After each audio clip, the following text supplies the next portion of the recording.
know you're out there. I can feel you now. I know that you're afraid. You're afraid of us. You're afraid of change. I don't know the future. I didn't come here to tell you how this is going to end. I came here to tell you how it's going to begin. I'm going to hang up this phone, and then I'm going to show these people what you don't want them to see. I'm going to show them a world without you. A world without rules and controls, without borders or boundaries. A world where anything is possible. Where we go from there is a choice I leave to you.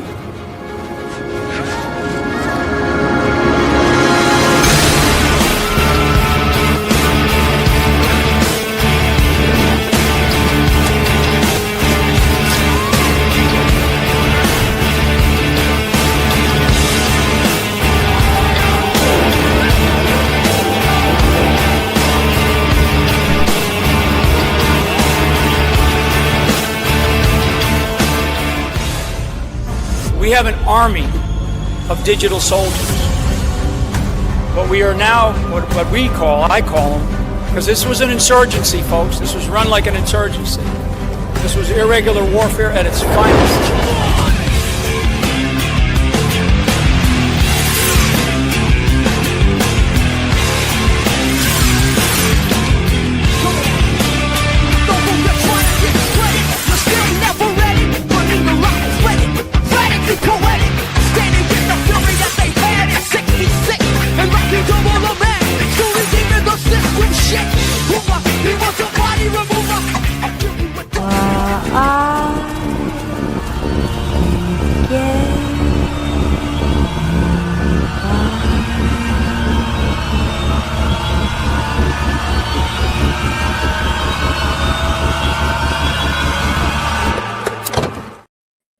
What's up? I saw the chat trying to blame the tech issue on Alpha. No, it was me. 100% me this time. I apologize. The microphone was not working. And yeah, but here we are. Here we are. It is December 1st for some folks. It is the last day of November for the rest of us. We are in the final stretch of 2025. Ooh, love it. Love it. Love it. And Brad is not feeling well, so he took the night off for everybody out there. He was doing funny things with Alaskan animals, and as a result of that, folks, he caught something that penicillin just can't fix. So keep Brad in your prayers, folks. Gonna be a fun show tonight. Got a lot of questions from you guys. You want to give a little teaser on something you want to bring up, Josh, and then we'll get into our ad reads and we'll get the party started. Well, Venezuela seems to be hot in the news. There's so hot. There's a smear campaign going on against Hegseth. Let me see. The general. We're going to talk a little bit about the general tonight, General Flynn. And the events of last week, I think, are very, very important, and kind of how all of these things line up and where they were potentially heading. And what is probably expected in less than 48 hours is my suspicion. So with that, let's get into these amazing ads from our great sponsors. All the links to these are down in the description on Rumble. So if you're watching on a different platform, make sure you head over to Rumble and support the people, support this show. So we'll see you guys in just a second. You deserve more than sluggish mornings and blood sugar spikes. Discover the simple daily system that helped so many regain health without dieting or exercise routines. 2 easy-to-take daily drinks. A brain-boosting, appetite-suppressing morning blend that ushers in energy and clarity. A hearty, fiber-packed pre-meal drink that stabilizes blood sugar, aids digestion, and fights cravings. It's a gentle, science-backed path to improved metabolism, renewed vitality, and lasting weight control. Feeling better starts with this simple 2-step daily protocol. This stuff is awesome, you guys. If you're feeling sluggish, can't lose weight, or you're just tired of the hold Big Pharma has on you, head over to badlandshealth.com to get started today. You've got nothing to lose with their 90-day money back guarantee other than weight. And let me tell you guys, this thing is awesome. It comes in a box, probably a little smaller than a shoe box. It has your morning regiment, your afternoon, or maybe your early evening regiment, and the instructions. It is phenomenal. Absolutely phenomenal. You guys definitely want to try it. Again, that link down in the description. And then our next one, and then it is showtime. All Good Black Friday sale, folks. Make self-care great again with All Good by Jessica Storm. Now's the perfect time to stock up for you and yours with All Good's Black Friday weekend sale. Check out new items like the Tallow Beard Balm, Tamed Hair Serum, and Whipped Tallow in 3 subtle scents you'll love. Plus bundles that are perfect for gifting. Everything is handcrafted in small batches from Clearwater, Florida, and delivered to you in glass jars, so it's all good inside and out. No toxins, parabens, sulfates, BPAs, or PFAs, and no BS. Just simple, organic ingredients with purpose. Head over to badlandsmedia.tv/allgood and use promo code BFCM, Black Friday Cyber Monday.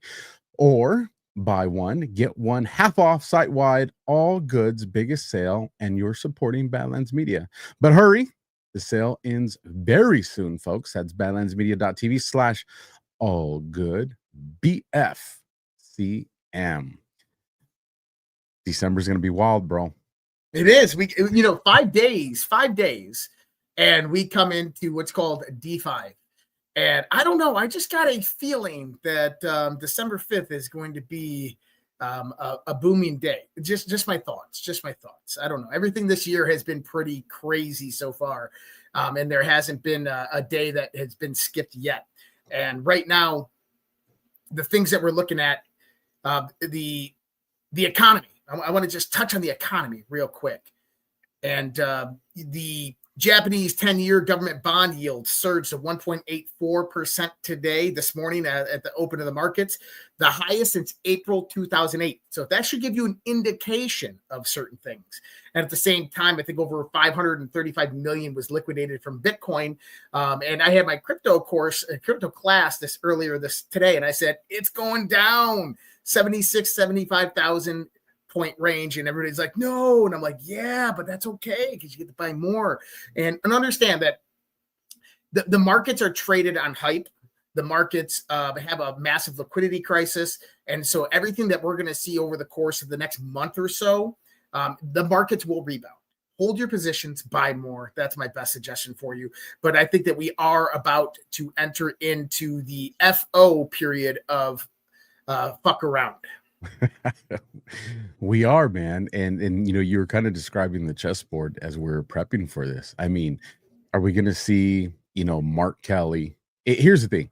If Mark Kelly gets recalled to active duty, he's getting arrested. The court martial's coming. That's the only reason they would be recalling him. Well, and they opened up the investigation last week. So they did open up an investigation. The JAGs are going to look at it and determine whether it is a prosecutable offense.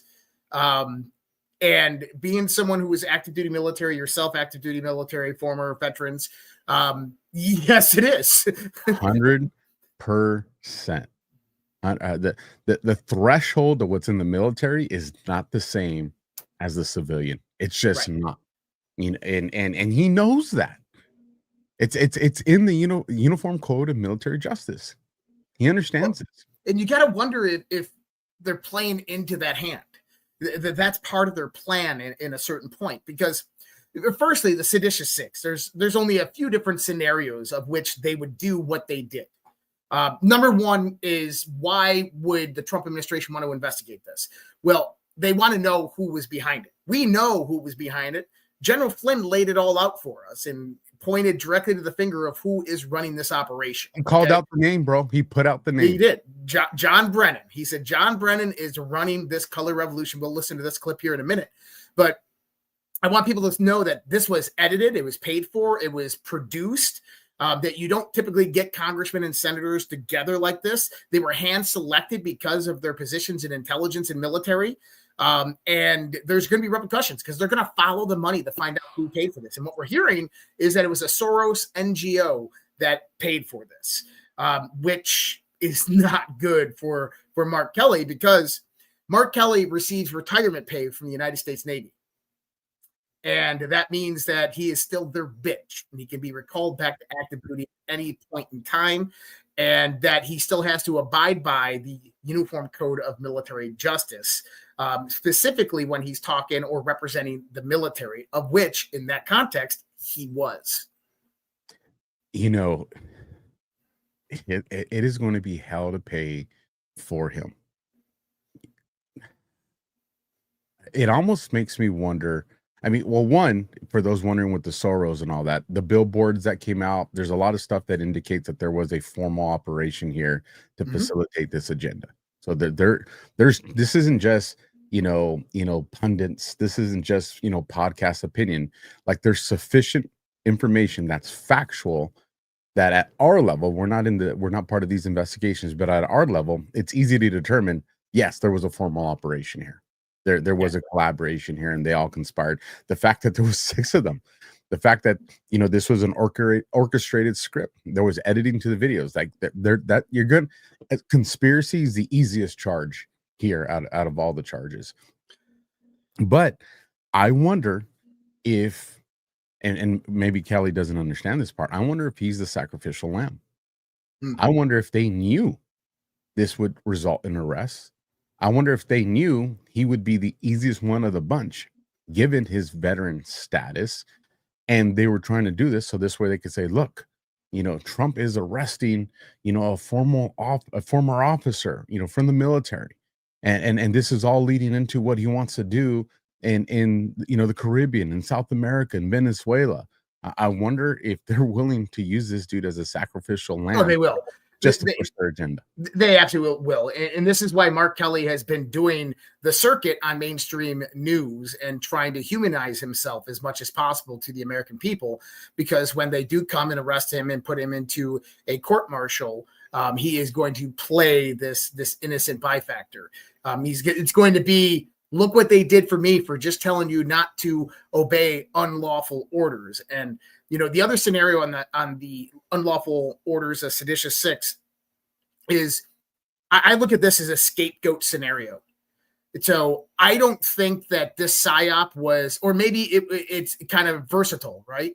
Is that they're hoping people will disobey lawful orders and, obviously kibosh the military mission, and then blame Trump that they were given unlawful orders. Because if you notice, with HEGSEF this last week, they're trying to point to that the commander, the admiral in charge of Southcom AOR, resigned his post the day of HEGSEF's first striking the vessel in the water, because HEGSEF said, kill them all, when they were hanging on to the side of the vessel. Number one is, when you have a fishing boat like that, and you hit it with a Hellfire missile or whatever they hit it with, probably most like a Hellfire from a Reaper. Those people aren't hanging on. Those are body parts, most likely just holding on. And number 2 is, it's actually the duty of the Navy to destroy that vessel because it's not seaworthy. So you have to destroy it. I highly doubt that Pete Hegseth gave the order to kill them. But guess what, guys? It's war. Commanders give orders to kill people all the freaking time. And so this is just comical that they're bringing this out. Yeah, it is morbid. Yeah, it is dark. But guess what? That's warfare for you. And you have to understand this. And I mean, was there survivors after the incident? I highly doubt it. I mean, I'm sorry, but you're not going to survive M29 Reaper freaking missile striking a 15-foot fishing vessel. You're not going to survive that. That impact was directly on top of you. So there's that part. But I think it's a scapegoat scenario. So what they're hoping for is that General Flynn hit this up, and he said that there's thousands, if not tens of thousands, just within our military. Let me add something to that real quick, because you would probably have more knowledge on this from the Navy perspective. And I'm thinking of it from, it's military, but I still think law enforcement, when it comes to recovery. Let's just say, let's stipulate, I don't believe it, I agree with you, but let's just stipulate that there is a survivor who's in critical condition. Let's just stipulate that maybe that's a true fact. You have flaming narcotics. This is a biohazard.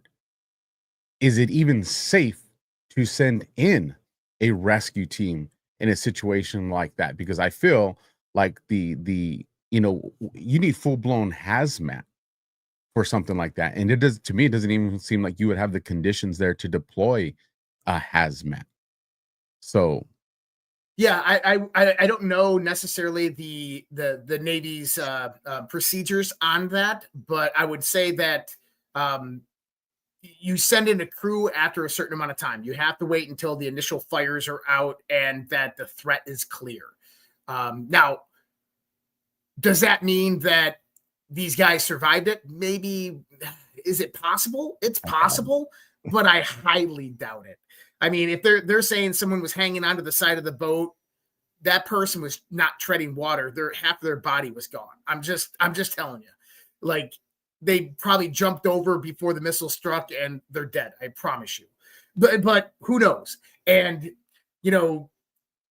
is it against the Geneva Conventions if that's what he did? If Hegseth came out and said, "Hey, sir, we got survivors that are swimming next to the boat. What do you want us to do?" And he said, "Kill them all." Yeah, that's a violation of the Geneva Conventions. Absolutely, that's a war crime. But is that what happened? No, absolutely not. What we have happening is exactly what the Seditious Six were talking about. That's why the Seditious Six did this, because they had people who were there, who were on their side, who are their infiltrators, who are ready to come forth with a lie that was corroborated amongst other people to throw Hegseth under the water. And that's why they came out and said, do not obey unlawful orders. And then all of a sudden we find out that Hegseth is giving an unlawful order. And these people are now whistleblowing. Well, guess what? This was the setup for the PSYOP. And given the posts, did you see Hegseth's post this afternoon, early this evening? Oh, Franklin? Yeah, the Franklin one. Yeah. That leads me to believe that he knows there's more than enough evidence to confirm their position on what they did. Well, and I bet you, if I understand Hegseth, they probably recorded the whole incident, and people didn't realize that they were recording the whole incident. So it's going to be like the perfect phone call from Trump and Zelensky all over again, where, oh, he said this, and the transcript's released, and oh, well, I guess he didn't say that. And I think that what they're going to say is that that he authorized a lethal strike is basically what it's going to come down to. And so what they're going to say is that he authorized the killing of these survivors. And what it's really going to be is Hegseth authorized a lethal strike. And this is going to be the contrast. But the damage in a sense is already done, if you want to think about it, right? That this is how they play their psyops. They position this video of the Seditious Six like, don't obey unlawful orders. And then 4 days later, you have whistleblowers coming forth saying Hegseth said kill innocent people that were hanging onto the boat as survivors of this. And if you look at it, it actually makes sense in the context of a psyop, because over the last 3 months, the Democrats, the liberals, have been coming out there and hammering the Trump administration that these are just innocent fishermen. These are just innocent fishermen, that these people are just victims. And trust me, that's part of the narrative that they're trying to portray. Franklin targets narco-terrorists. For those that aren't on X or didn't see it here, he puts this is based. I'm gonna give him that. For your Christmas wish list, a classic Franklin story. Franklin targets narco-terrorists. There's Franklin the turtle taking out the terrorists, and he tags U.S. Southern Command right there. No, he that's a post from U.S. Southern Command that he shared. Is it? Yeah. So okay. that little post under there, that means that if you click on that and you go to their page, I guarantee you they're the first ones to post it, and Hegseth shared it. No, I think he tagged them because we're all the way in 14 hours ago. Yeah, see, I think he just tagged them right there. On videos, you're correct, but on a standard post, I think that's just who he tagged in there. Still absolutely savage, and I'm here for it. Interesting in that post, the guys that are, granted they're cartoon characters, Right. but they all have weapons. Right. And I think that's I think there's something to that. Well, And I think actually that changes everything. So if these guys were armed, which yes, the people on board these Go Fast vessels are armed, and now you have a combatant that is in the water armed, you have every right in warfare to eliminate them. 100%. I do not disagree with you on that. So let me ask you this, man. Since we're on Venezuela, you kind of saw my game theory, when it comes to Maduro. Because there's a lot of different opinions right now surrounding that. And my position is kind of, and I laid this out on a short post today, is if Maduro was the puppet that was put in power by the cartels to start, or whether Maduro was put into power by the CIA, and I'm talking about when he originally took power, whether it was through whether it was the actual the cartels that did it, or the CIA that did it, or put in whatever intelligence name you want there, that's fine with me. My position is, regardless of who put him there, the white hats got control of his ass. And they're utilizing them how they're going to do that. Here's the way you are not going to facilitate this. And they'll use him to the very last moment. And then either, we see him getting, he's going to, the rumors are that he was already on a plane, either going to Turkey or I heard he was on his way to Brazil, but you heard what came out tonight, right? I did not. So inform me. So Trump came out and said that that he had a call with him, right? So right here, Maduro reportedly called Trump asking for a sweeping amnesty for himself, his officials, and their families, and Trump shut it down, telling him to leave Venezuela voluntarily or face other options. The call included Rubio and came days before U.S. officially labeled Maduro the leader of a foreign terrorist organization. Trump then ordered Venezuela's airspace effectively closed, warning airlines, pilots, drug dealers, and human traffickers to stay out. And at Mar-a-Lago, he hinted ground operations could be next. The next land is easier. That's going to start very soon. With U.S. assets moving through the Caribbean and flights all over Venezuela dropping to zero, the pressure at the Caracas is about as subtle as a bullhorn. And then we heard rumors 2 days ago of Maduro actually fleeing to Brazil, his flight to Brazil. But this is what I think Trump is doing. Whoever is the puppet master above Maduro, whether it's the DGI, which is Cuban intelligence, and I know that this is like the angle of Gary Bernstein, who was on Laura Logan, Patrick Byrd, these types. I kind of like to that. I'm sorry. No, personally, Cuban intelligence is CIA extension. Okay. CIA is not even CIA. We're talking about what I call the deep state intelligence apparatus. That's who is the puppet master. Okay. Now, Maduro is just being showed that they don't have his back. He's being showed that he's being left to hang in the lights of Donald Trump's offensive actions. And Trump is utilizing this to turn Maduro. He's utilizing this to say, Maduro, leave your country. Leave your country. Let us install our people, because they want Machado in there for whatever reason. They want her in there. Get them in there, and then they're going to clean house. And I think a lot of this has to do with what's actually going on in Venezuela. And I think there is weapons of mass destruction. I think there is probably a nuke in Venezuela. But I also know that there is a lot of underground operations going on there. There's a massive human trafficking trade going on there. Arms trafficking going on there. So there's a lot of gray line stuff that is going on there. And I don't think Trump is necessarily going to just start striking them. I think he's trying to scare the living shit out of Maduro right now. And guess what? Maduro is scared shitless because China ain't coming to save him. Putin ain't coming to save him. No intelligence agency is coming to save him. Actually, the one intelligence agency that supported him for a very long time has their paramilitary group out there fighting him. So he knows the gig is up. Well, check this out. One, this is pretty cool. L 10, if I said that correctly.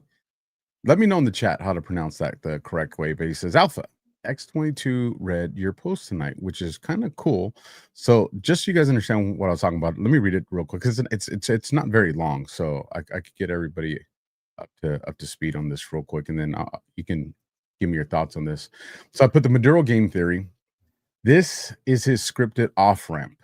Engineered, time, and coordinated. He'll be used until the very last second, and then he will surrender to a Trump-aligned actor or to President Trump himself. That moment is the trigger point. And when it fires, he won't just talk, he'll detonate his deep state's entire network. Many are struggling with discernment, but the strategic reality is simple. Maduro hasn't controlled Venezuela for years. The deep state held the reins, then the Guardians caught him, flipped them, and weaponized the facade of control against the deep state. They may publicly acknowledge it, they may bury it, but the aftermath will speak for itself. In the days immediately following his surrender or death, watch the information floodgates burst wide open, especially involving U.S. elections. The timing will be surgical, the disclosures will be coordinated, and the narrative collapse will be unmistakable. And this was coming, I was quote posting Eric Dowdy that put breaking Nicolas Maduro and his team in Venezuela have frantically reached out to the White House amid President Trump's statement about completely closing their airspace per CNN. And this kind of goes into the conversation that you said had kind of unfolded. And so this is kind of where, my mind is operating on this. It's him and Trump were on a phone call, and he's telling Trump, hey, get my family amnesty, right? And what do we know? People are saying, no, the phone calls with, these world leaders are leaked, they're being tapped into. So I feel like the entire phone calls are playing into the script of whatever anyways. So, you had an interesting take there. What happens when Maduro surrenders to the DOJ? He comes out and says, we stole the 2020 election, and this is how we did this. You have your number one witness, which is a former head of state, that is telling you all the actors involved, how they did it, why they did it, and all the players. That's wow. What do you say at that point? Trump has already got everybody to the mindset. He just erased Biden's administration. Yeah. Like if people weren't catching on, and I love the post that John put out there, was, this is just the red herring what's going to happen with the election investigations anyways. But he just erased everything that, we'll say at least 92% of everything that Biden did. Now, the left hasn't really put up a big fight against that. Nope. Crickets. And it's crickets. Now, well, but why is that? That's what I was going to ask you. There's only a few reasons. Because they've already subpoenaed Joe Biden's entire staff. And guess what? I think they've already questioned people. They have. And it's all coming out. They're putting the videos out there. And they're all saying, we knew Joe Biden was old and senile. We knew he had health problems. We hid it. Not only that, is most of the day-to-day operations, Joe Biden was completely oblivious of. The executive orders to sign, policies, bills, all of this stuff, Joe Biden had no idea. Which means the Democrats can't fight that, considering Joe Biden's own administration is coming out saying this, which means Trump is going to erase his entire presidency. And in order to put the bow on that, like if Trump's gonna, not if he's gonna, he already has. Trump's already destroyed Biden's presidency and erased it. You can't just stop there. You got to show who did it, who ran it, who was in charge of that presidency. And if that information starts to surface Obama or Obama ties, and then you have a nation state leader that comes out and says that same president that you guys are talking about that controlled Biden's administration is also the ones that were part of the election fraud. And this is, that owned these companies that, gave us the green light in this, help us facilitate this. You're done, bro. Yeah. The only way around that is the deep state forces some kinetic action because they lose the narrative. Mainstream media can't overcome a nation state leader as a witness talking about the election fraud. Like it all collapses. If he starts, well, Dude, every time you give that smile, you hit me with it. Okay, sir, if you are watching this show, we love you. We appreciate you. But I've just got to bring this up. 4 minutes ago, Donald Trump on True Social. Almost like he's talking to us.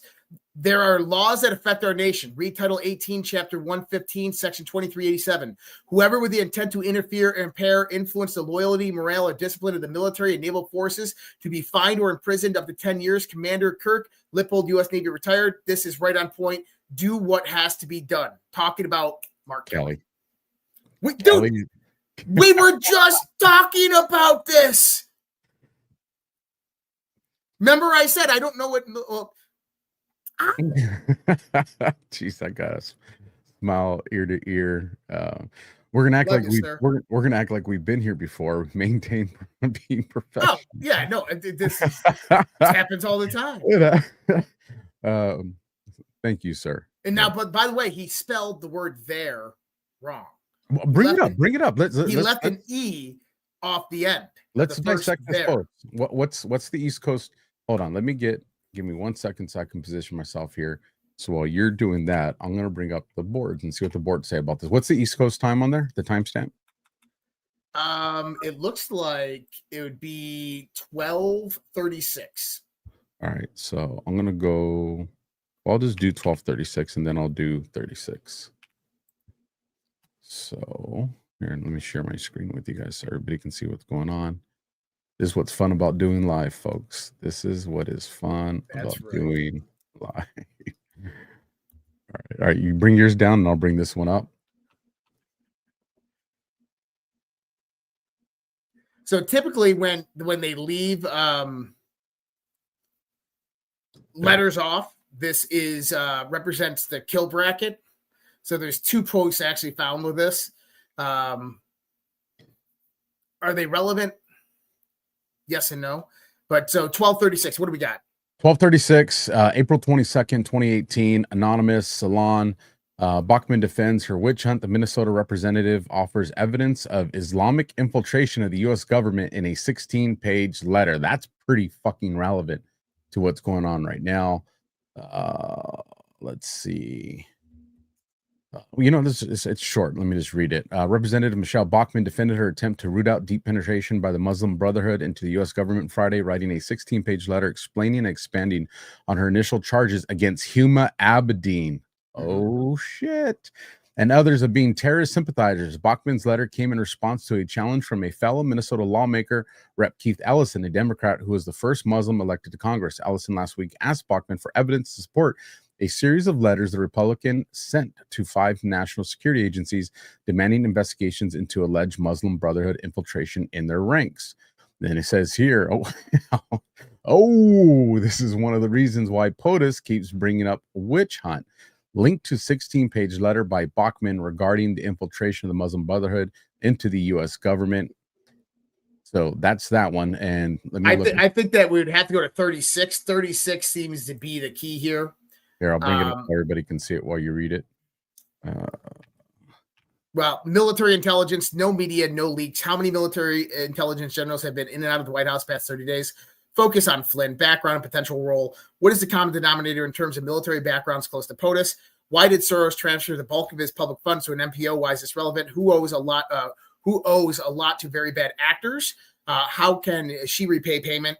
Talking about Hillary. It goes to Obama, Clinton, Holder, Lynch. But what if the Wizards or Morlocks tip off a local reporter? This is talking about the tarmac meeting. But I think that in this context, we just take in military intelligence, no media, no leaks. That is the focus. There's also, if you do just a kill bracket for E, it goes into irregular warfare and insurgency. So warfare is spelling unintentional on the move. Not relevant there, but Mr. President, thank you so much. That's crazy. So maybe it's just coincidence. Oh, but I got why does it say 37 seconds ago? I got 5 with the kill bracket E. Let me bring them up so you can he reposted it again with the proper spelling. Well, there you go. So then he definitely wants to make sure. Well, hold on though. The first one was at 12:36. This one's at 12:45. So 36, that's 9 minutes. All right. So we got 12:45 and then we'll go to 45. So 12:45 brings up this one. As a matter of fact, I think we talked about this one. Was it last week? I don't know if it was After Hours or DEFCON, but I remember this post. Think SA, Orders important, SA, NK, The Great Awakening, Iron Eagle. And if we go to, let me just do just 45, which also sounds familiar, November 2nd, Follow Huma. What just broke with Huma? Did HRC instruct Huma to do regarding classified markings? Why is the story just coming out now? What relevance does it have? Why is Donna running for cover? Who is attempting to change the narrative and soften the acts that are forthcoming this weekend? And then you said it was a difference of how many minutes between the two of them? 9. Let's look at post 9. And maybe it's not necessarily the time, but instead it is the date. Because we are into December. And remember what I just said. He posted the other one 9 minutes later, right? Right. Well, if we pull this guy up, this is December 1st. Be here tomorrow. Story unfolds. So I think that we're definitely in the crunch of things. Trump posting that is absolutely just mind-blowing. Unbelievable. Now, is it 2387 or was it 2385? He just did one 2 minutes ago. Is that the one you were talking about too? Yeah, he deleted the first one and reposted this one. Gotcha. I'm looking at it too. Why do I think that is? Hold on a second. I want to check this out. You guys got to roll with this as we're looking. Because I'm looking at things too. I want to see what pops up on the verbiage. Okay, it's 2387. And there's nothing. You looked up 2387 already? There are laws that impact our nation. Read Title 18, Chapter 115, Section 2387. Whoever with the intent to interfere, impair, influence the loyalty, moral, or discipline of the military and naval forces, ... to be fined or imprisoned up to 10 years. Commander Kirk Lippold, U.S. Navy. This is right on point. Do what has to be done. Well, the president is awake and he is truthing people. So understand that. And he's been doing a lot on the old school Twitter handle or X handle. Yeah. Too. I just find it crazy that he does it contextual reference of what we're saying at the time. Well, I mean, we're saying all relevant stuff. It's just coincidence, Josh. It is. It's just coincidence. It's just coincidence. And it's probably just coincidence that Dan Scavino earlier today posted this banger of a post with obviously the water, right? Yes. Of just go watching full screen. And okay, I want to see if you see a bunch of people message me today on something I thought it was amazing. What am I looking for? All right, go to the very beginning and then hit pause, and then rewind to the very beginning. Now, before you hit play, in the first 2 seconds, 3 seconds here, right in the center where that glare is, the glare is going to get real strong and then fade out. And tell me what it looks like. So, that is a cue. So right there. If you play it, if you just play it normal speed, it actually looks like you'll see it fairly easy. Told you. Yep, right there.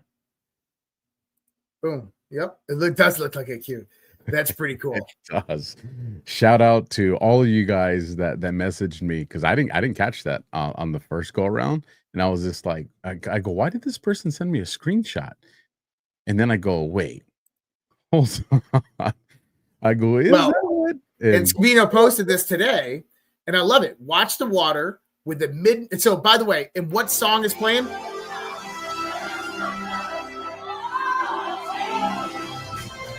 If you go to, I wonder if you can see the comments. So right when I saw it, I put in the midnight hour. Yeah. I put that in his comments. I don't know if so. Watch the water in the midnight hour playing. The timestamp is 9:45. Right? Right. And I don't think many people went and checked out the timestamp because it's a boom. 9:45. In the middle, watch the water in the midnight hour, boom. And how many O's are in that boom? That is 1, 2, 3, 4, 5. D5. No, that could be D5. But I find it really interesting. Are we going to see something? I think we'll wake up and know. Now, I talked about this with Nino the other day, and I said, if Trump does strike Venezuela, it's not going to be what people think. He's not going to go in there and strike Caracas, okay? He's not going to go in there and, decimate all of Venezuelan infrastructure. The first things you would typically do with a country like that is you would take out communications, you would take out energy, electric grid, you would take out your military airfields, right? That's what you would do. I don't think that that's what the Trump administration is going to do. I think there's going to be... Here's one thing, and I want to get your thoughts on this. He shut down their air. Mm-hmm. You listen, you removed their sovereignty at that point. So that's kind of a battle move, right? One could argue, and I've actually seen some people on the left saying, that's already a declaration of war. Now, I won't go there. I don't think that in of itself is that, but it's definitely an escalation. Right. And the reason it's an escalation is because it's not just a verbal, we shut down your war. It's we got our Navy fleet there and we have air superiority over you and we shut down your air. That tells me Trump has a limited window here to make happen whatever's about to happen. And that's why I think the next 48 hours, I mean, it could be as early as tomorrow. Or maybe he's awake at midnight, almost 1 a.m., because somebody want to check DC and see if the pizza orders are high? Pizza orders are high, because I don't know. It's kind of rare for them to be up this late unless they're in the Situation Room and they're watching some airstrikes occur. And I would watch this island right here, Margarita Island. There's Margarita Island, and then there is this other airport, naval port right here on that same northern coastline of Venezuela. And so why is this important? I put out a post back in September 4th. I know you put one out too around the same time, but September 4th of Watch the Water, Venezuela, China, Iran, and cartels proxy war begins. And we talk about the Isla Margarita in Venezuela. We talk about Hezbollah and Hamas training hubs, IRGC ties, Venezuelan officers trained in Iran. This is the landing ground for the mass immigration into our country. And with the latest terrorist attack that we had last week of an Afghan national shooting 2 National Guardsmen, killing 1, we know that their game has begun. And so now it's time to strike back. And I think that this is going to get absolutely crazy. The reason I say that is because if sleeper cells begin to get activated or a terrorist attack, like some people are calling it's going to happen in the United States of America, you know what Donald Trump's response is going to be? He's going to bomb all of them. He's going to drop bombs on Tehran. He's going to drop bombs on Caracas. He is not fucking around. Well, this leads me into the follow-up post that I did this evening surrounding this. Is for those of you that haven't been monitoring, some of the international news that's out there, China came out and said, don't do it. Yep. Don't do it to Trump. That's what they said. Don't do it. Now, why would China come out and make that demand? Well, a lot of people say, well, China's very dependent on some of the resources that are there. And what did Trump already cripple China with when it comes to Iran? Oil. And so what's China's contingency? Venezuela. Venezuela, Russia, and Iran are the three most critical junctures for Chinese oil. And if you wanted to stop China from obtaining artificial superintelligence and winning the arms race, you have to shut down their energy. It's what I talked about for the last 9 to 12 months. This is an energy and resource war. And Venezuela supplies over 86% of Chinese oil, but it does it. This is the crazy part. It does it under the radar, under sanctions. And so they'll have Russian tankers come in. They'll have Chinese tankers come in, and they will go around the Port Authority. This is why China needed to run and operate the Panama Canal, which we took from them. And Josh, why does China need so much energy right now?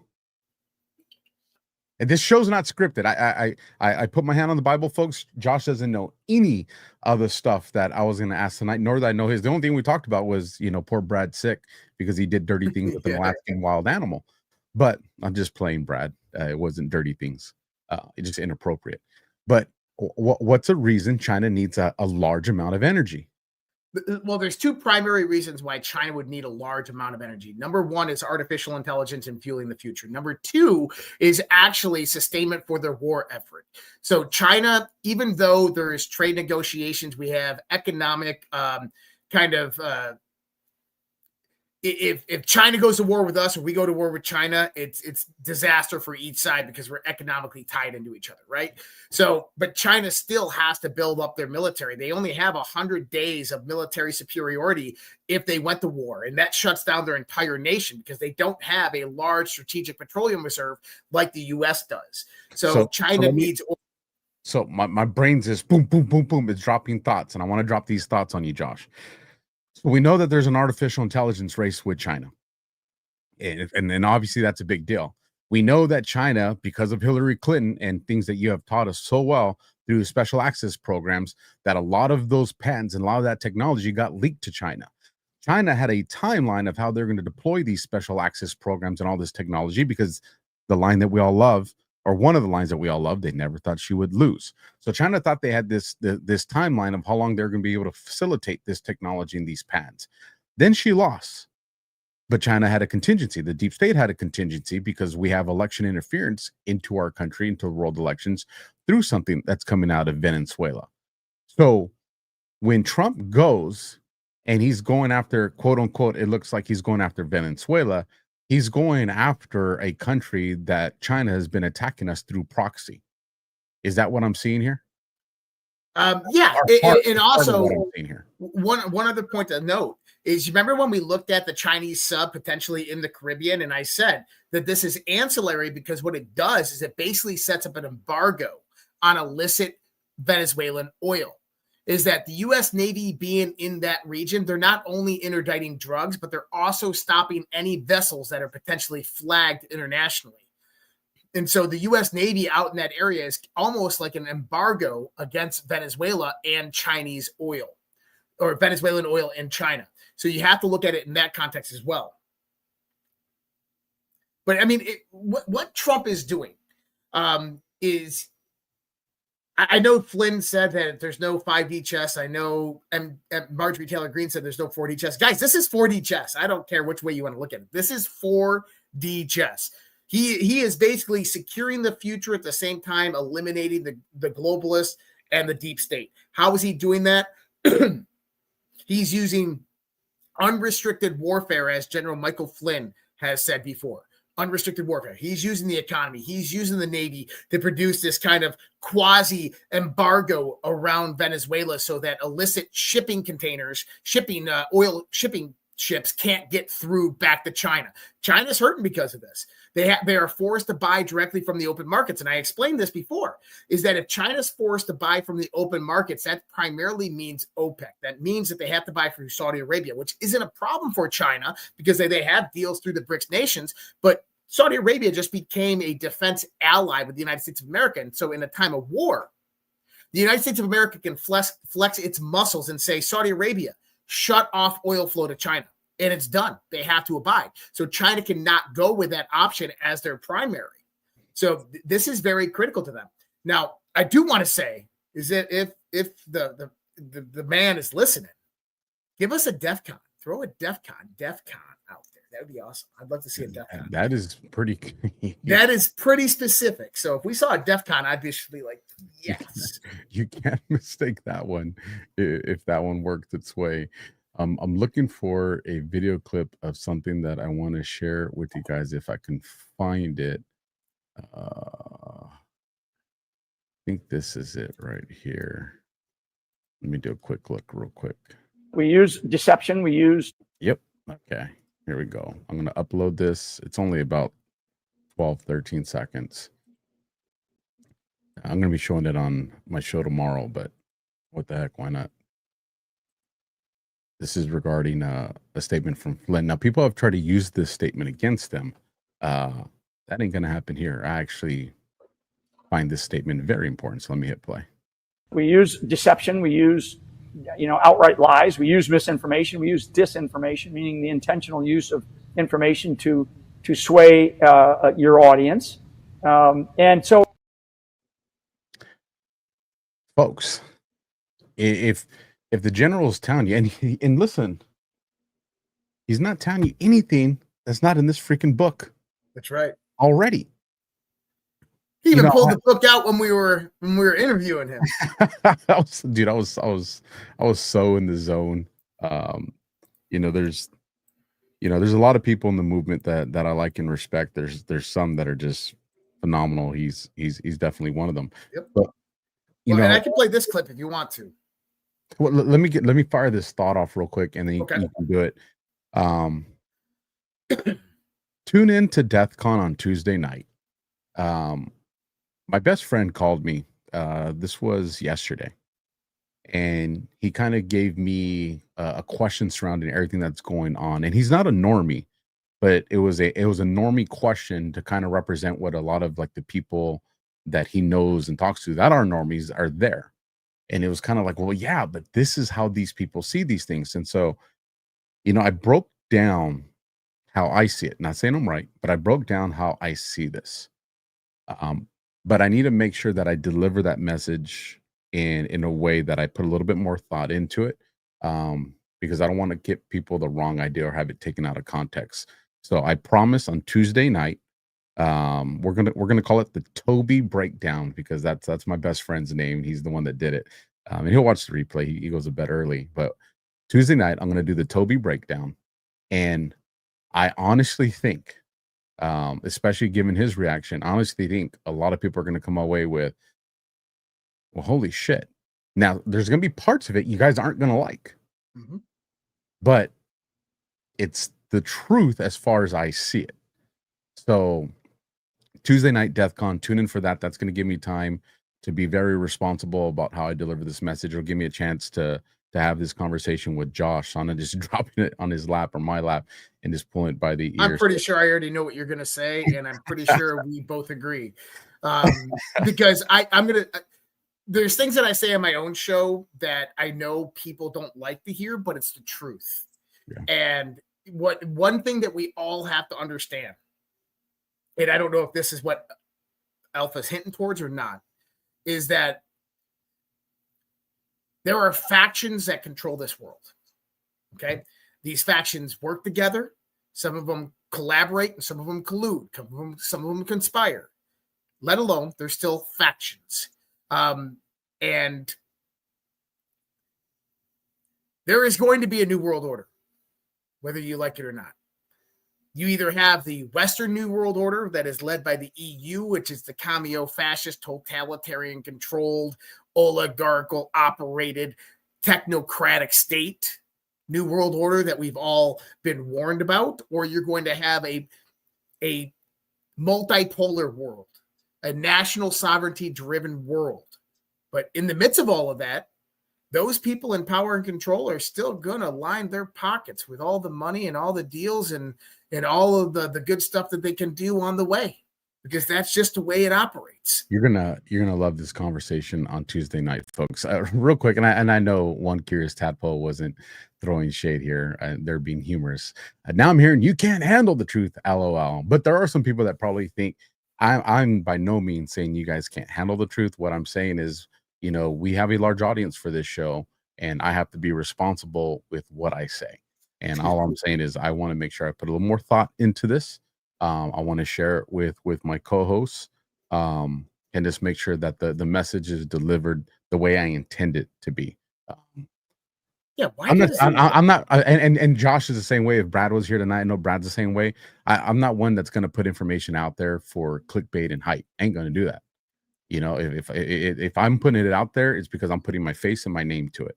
You know, and that's my work. And so I want to make sure that I just do it the responsible way. So just give me a few days, folks. And Tuesday night, I promise we'll have this conversation. All right. Let's listen to the general.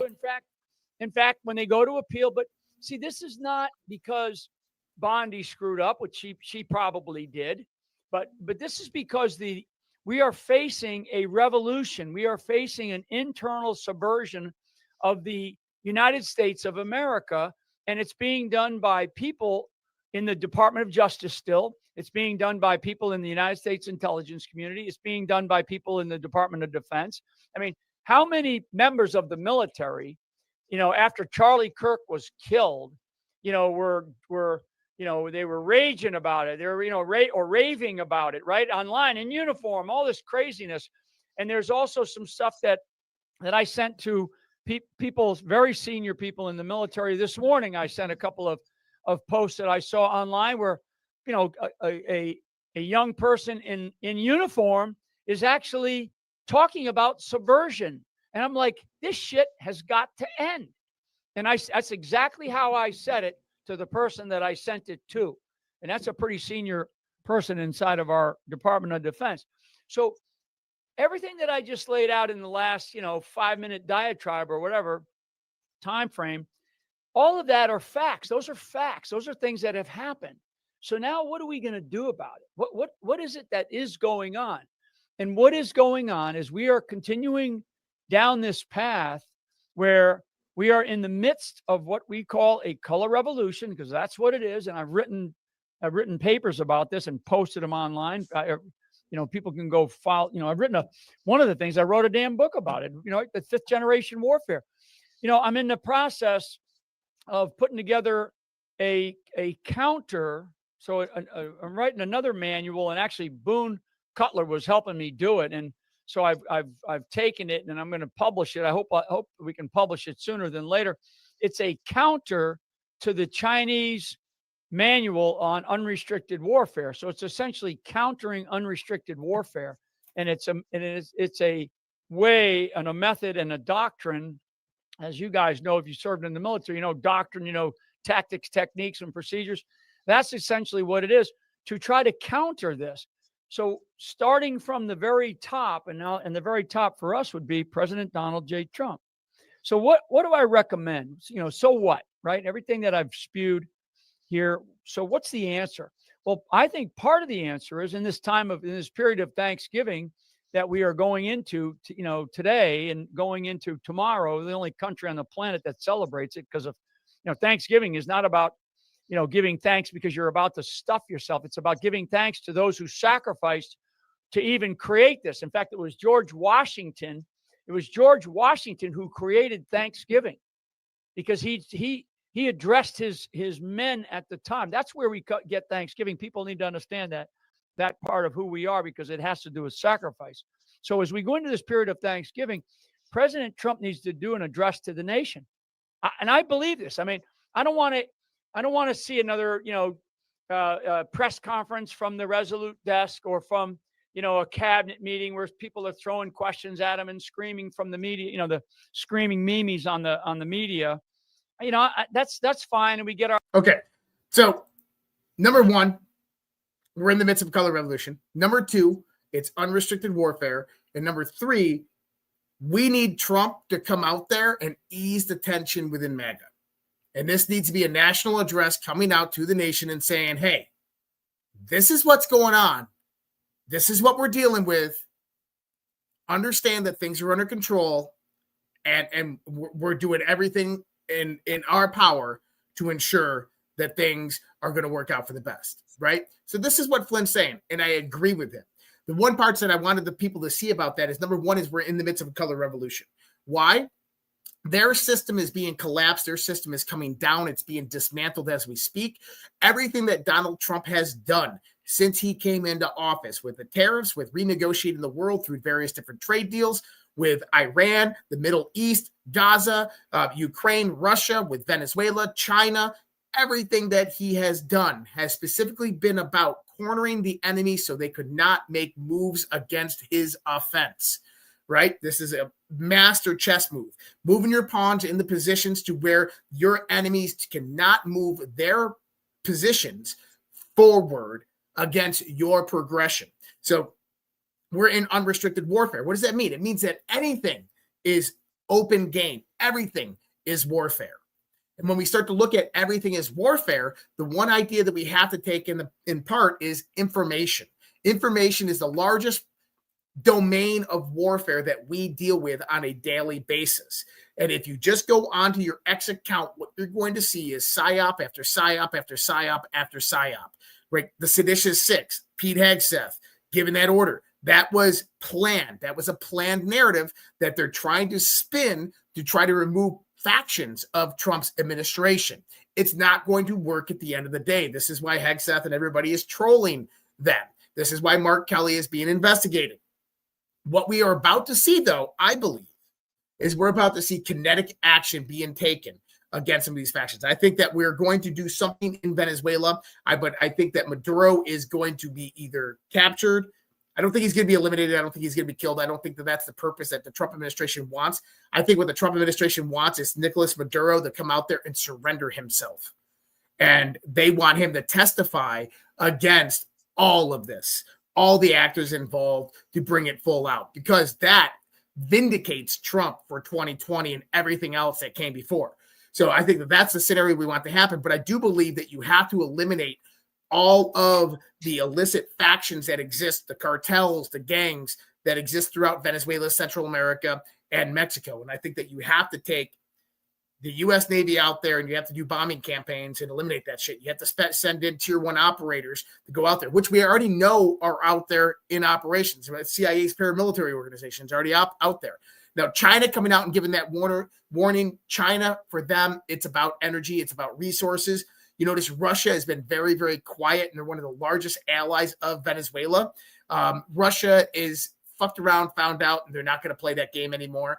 They want a peace deal with Ukraine. They're not going to do anything to stop that from happening, so they're not going to interfere. I know there's a lot of influencers out there trying to push this narrative that Cuban intelligence is the most respected intelligence agency out there, and they're the ones that really ran this whole operation. That's just fucking nonsense, guys. What you have is you have an intelligence faction that operates globally through all different intelligence agencies, infiltrated through all different state departments, governments, United Nations, NGOs, NPOs, philanthropies. They have billionaires in their pockets, and they operate completely in the dark without zero nation state support. Yes, there are parts of them in the CIA, but is the CIA proper? No, absolutely not. It's just a patch. Correct. That's what it comes down to. Yep. And so we have to understand that dismantle a system like that, it's not easy. Here's one thing I'll say, and sir, you see that I can keep a secret. Is, I've always hinted towards people that there's a really important book that's going to be coming out, and the timing of that book is going to be important. And now that the general has put it out there publicly, I don't mind saying it publicly. Their fourth book is the book that I was referring to. Mm-hmm. And since he hinted towards something specific in that book with regards to the CCP, I'll speak to that part. Not to the contents of that, because that's their content. So I'm just talking about the deployment and how it applies to my mindset and my strategy. He's explaining that this book is, about the CCP and how it plays into this strategy and this plan, right? The level of importance there. Well, what that kind of tells me is, you got to put the book out, right? You got to finish it, publish it, put it out. That's going to take a little bit of time. then that book has to make its way into the marketplace, and people have to buy it and absorb it. So that's going to take a couple months. I would imagine, if they're on a very expedited process right now, that's probably still somewhere between 4 and 6 months. Yeah, I think 4 months would be fairly quick, because remember, it's not just about getting it out there. It's the public has to absorb it, read it, understand it. People like ourselves have to do podcasts on it, have conversations on it, talk about it like we have with the other 3 books. And I think that's a 4 month to 6 month window. I think that's a fast window, depending on how they deploy this. Now, if they're doing this book, and this is pure speculation on my part, I want to make sure people are very clear about that. If the book is to make people aware of what needs to be done with regards to the CCP, then that means that the actions that are going to fall upon the CCP are even still farther out from that. Are you tracking with me so far? Yep. Okay.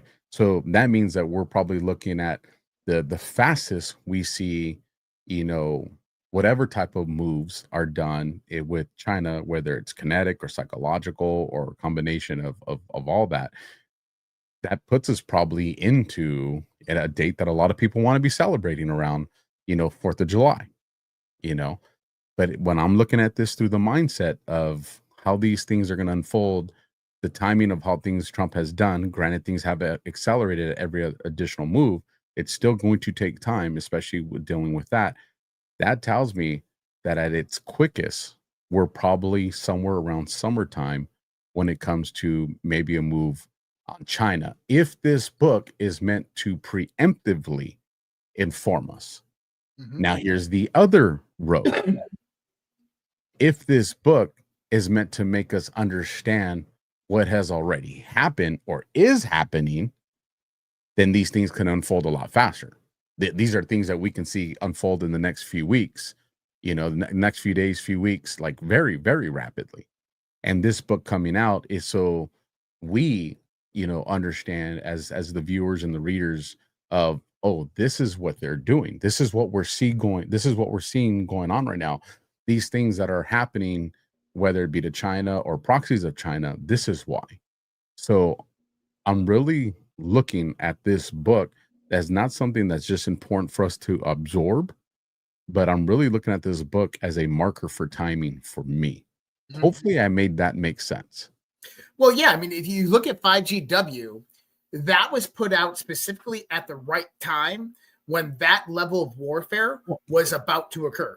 Okay, so thank you with that. So real quick on that, and this is why I've always told people, the 5GW preceded all the stuff that we were about to have with that, exactly what you just said. And then, if you guys remember this one, artificial intelligence, this was before it went very popular and trending commercially to all of us. And then when this one came out, and this is actually more about just the role of the church. Like it definitely recaps a lot from the prior 2 books, but it's always preceded what we saw happen.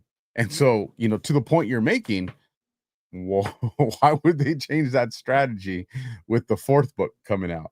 And then the other really cool thing I always like to show with these books is, if you've never seen them, I ain't gonna make no comment, just gonna show you. But that was Boone's own little touch there, I think. Oh, Boone, great man. Well, and you're right. And listen, we have some amazing people in the world that are preparing us for the future, a future that is very, very uncertain unless we as the American people put our foot down and start taking back our true power. A lot of the things I wrote about this last week were we as Americans have to express our voices. I said, President Trump, you need General Michael Flynn next to you. You need him as your national security advisor. You need to fire Susie Wiles. You need to fire Pam Bondi. You need to fire John Ratcliffe. You need to get rid of these people that aren't doing the work of what you promised to the people. I mean, Pam Bondi, okay, how much does it take to investigate these crimes? I mean, with just one email released through the Durham Annex. Okay, this one email alone is from you have it from Lenny Bernardo, July 26, 2016, talking about Julianne Smith and Hillary Clinton are saying, yep, we're going to do the Russian smear campaign on Donald Trump. That right there is criminal, implicating 3 people. Okay, like this is not a game, and we have the evidence. We've seen the evidence. The evidence has been declassed. Like, people, go out there and make some indictments, but they're dragging their feet, and they're either doing it A, for a reason, for a strategy, or B, because, well, they're infiltrated.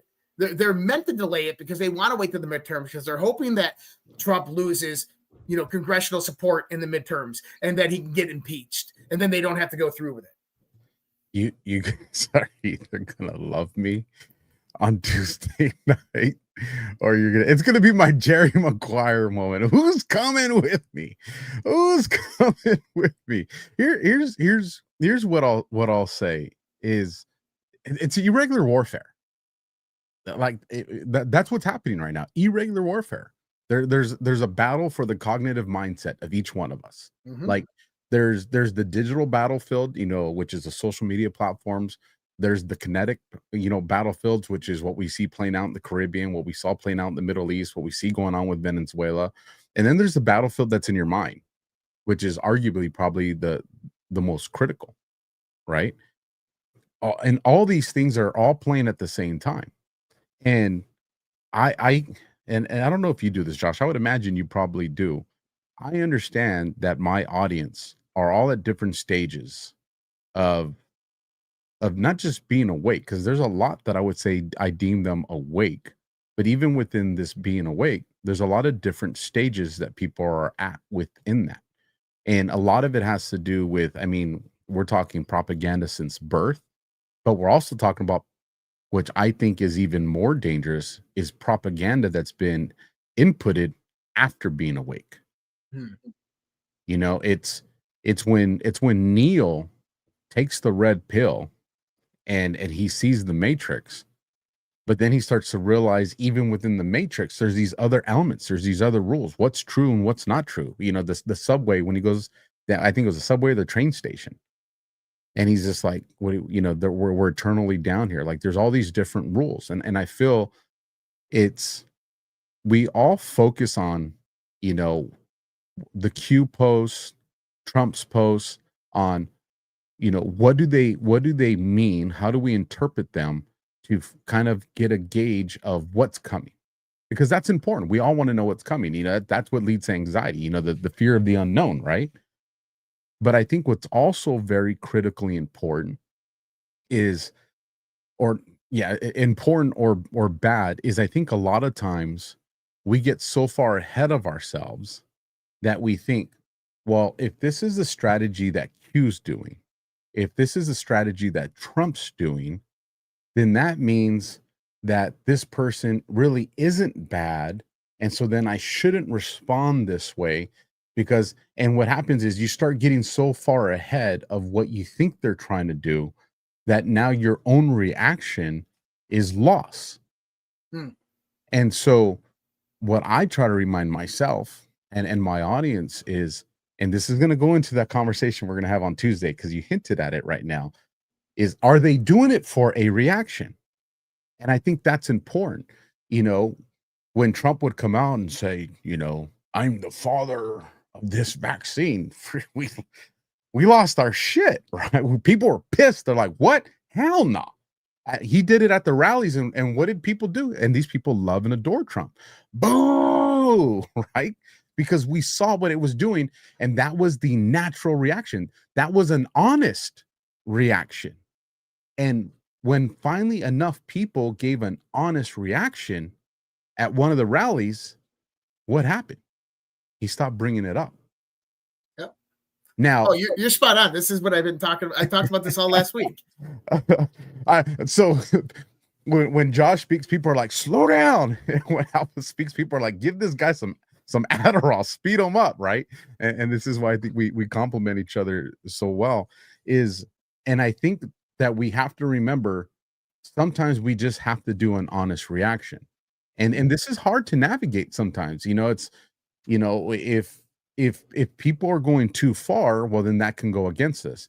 If people aren't giving honest reactions, then they're going to come out and do shit that's going to piss you off, because it's designed to piss you off. When the general comes out and says there's no plan, what does every non say? Pardon my French, with all due respect, sir. I'm trying to make Flynn's in on it. Oh, he's not the anti-Flynn people, like the pro-Flynn people. How do they react? What the fuck, sir? What do you mean there's no plan? We've been going for this shit for 7 years. What? Right? And it's because it's not that there's not a plan. It's you're not fucking executing it. You're not realizing you are the plan. We, the people, are the plan. There's an active engagement that you're responsible for. And if you're not doing it because you understand it, then what you're doing is you're handcuffing yourself. If you're coming out and saying, no, I don't believe that there's people that are going to come rescue us, but in the same breath, you say there is a plan, but you're not doing anything that's actionable, whatever that looks like for you. Don't advocate for violence. That's not the message I'm sending here. The message I'm sending here is, what is your active role? And General Flynn, when we did the interview with him, we talked about the accountability of our government, our representatives, our leaders, all of that. And then I added in there, and I go, sir, and also the accountability for us. Mm-hmm. And he said, yes. And the reason I wanted to put that in there, because I wanted to see his reaction, to see, if there was a connection of his understanding, my understanding, and I do feel that there was. And so what I'm saying is, as I confuse all of us and myself right here, and I'm going to put all this pressure on Josh to clean it up, and this will be a very lengthy conversation on Tuesday, folks, I promise, is there is a plan. But that plan is completely contingent on we, the people. Boom, boom, boom, boom, boom. So how much focus has been on Keystone? That's what we started this show on, was the Keystone. And the key is Trump and military intelligence, which, if you want to think military intelligence, just think Flynn, Trump Flynn, okay? And then the stone is the people. That this plan cannot happen without those three components. We, the people. I wrote a post the other day called the MAGA Dilemma, okay? If you haven't read this, please go read it. A pattern keeps repeating. People react to political decisions without recognizing the deeper structure behind them. Throughout modern history, one of the most destructive forces in American politics has been sycophantic loyalty. The blind, unquestioning allegiance that marked not only the Obama era or the unquestioning or the Bush era, but every administration where potentially eclipsed principle. So I can't express how important this is. The mindset is fundamentally at odds with what the founders envisioned. Parties were never meant to be tribes. Republican or Democrat were never meant to override citizen judgment. A constitutional republic requires constant civic pressure, not passive agreement. Because if the people do not speak, the system speaks for them. If citizens do not assert their voice, the system asserts it itself. And the American system is built to preserve its own momentum, not because of one man, not because of one administration, but because of the two broad power structures that have evolved over the decades. The lobby, a coalition of multinational corporations, foreign interests, institutional networks, financial powers, and ideological pressure blocks, they operate with money, influence, leverage, and access. The people, the vast majority of Americans whose influence comes through participation, the only force powerful enough to counter institutional drift. For 60 years, one of these groups has exerted pressure relentlessly. The other has spoken loudly at moments, but rarely with sustained, unified strategic force. This is why people often find themselves angry with individual political figures for decisions they disagree with, yet the broader system remains unchanged. Outrage without organization becomes noise. Outrage without structure doesn't translate into pressure. Outrage without coordination cannot overcome institutional inertia. Across the political spectrum, there are citizens who express disillusionment with certain political decisions, but this raises an uncomfortable truth. Has the public allowed institutions to define their movements, their values, and even their expectations? If the public believes an issue is critical, yet there is no coordinated civic pressure, no organized campaign, no widespread collective demand, then the system continues on its default trajectory. Institutional behavior doesn't shift because of sentiment.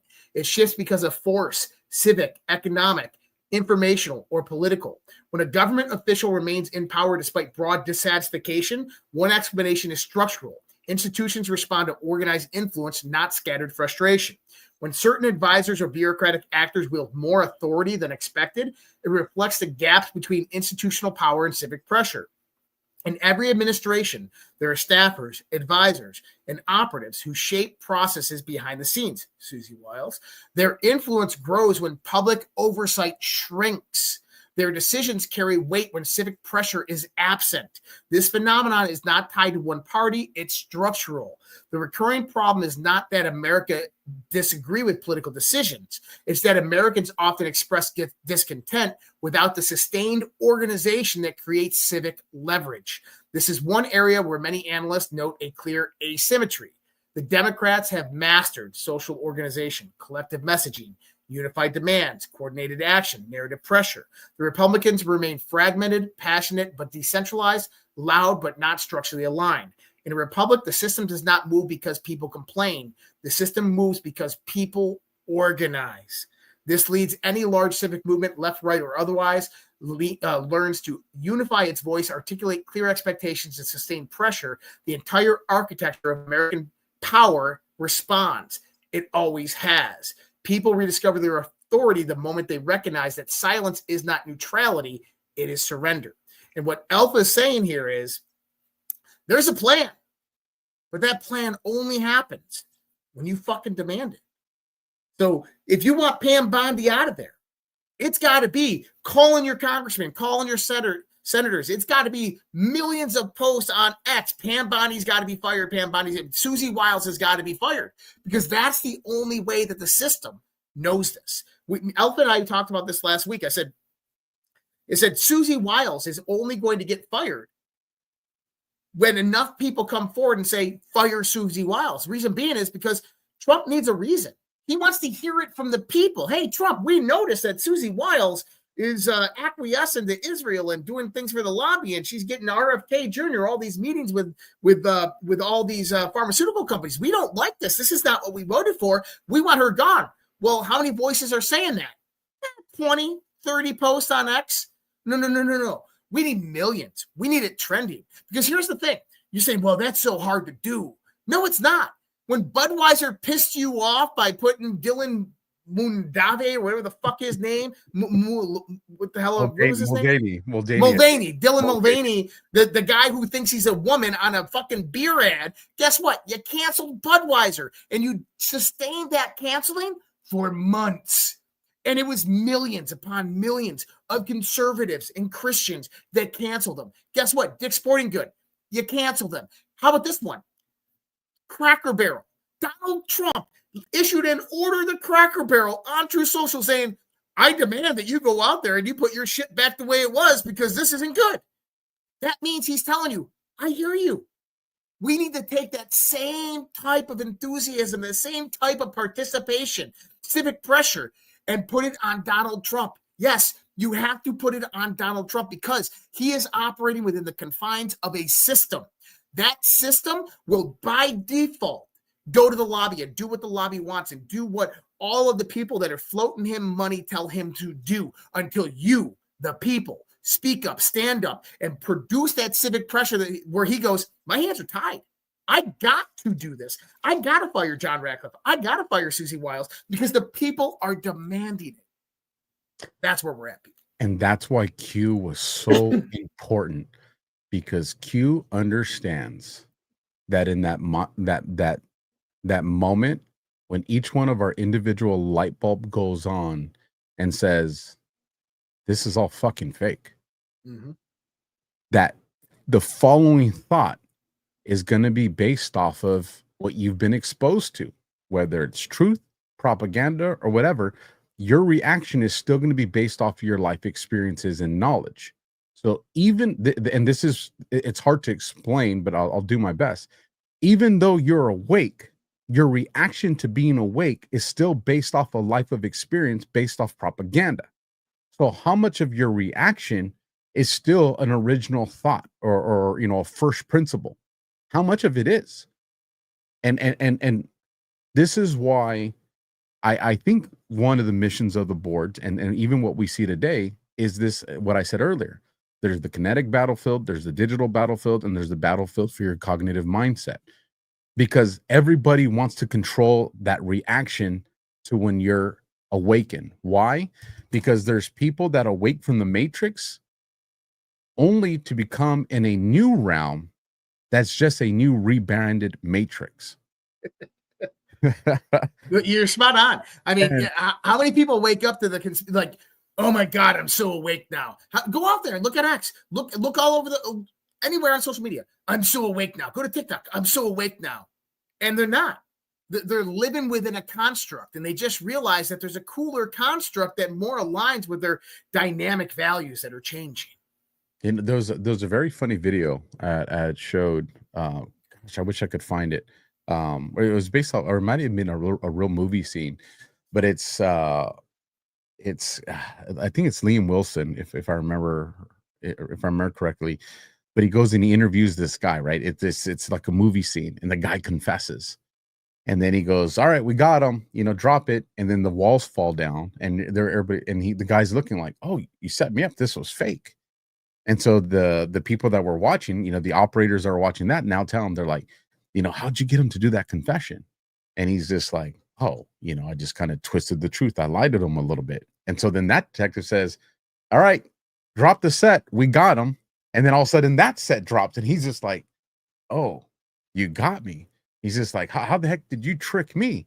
And she's like, well, we got a few contractors to build this scene and this and this and this. And that's how we paid off some people to do this. And then he goes, we got her. And then that scene drops. And what's telling here is every time you think you're awake, are you really awake? Or are you in a rebranded matrix? And so and I saw somebody in the chat put, this is a mind fuck. It so is, but we're all in it together. But here's the part is the conversation that we're having is, what is your reaction? And if your reaction right now, and all of us, this is a self-assessment that we should each be doing every single day, is, did I do something today individually that moves us towards sovereignty? Mm-hmm.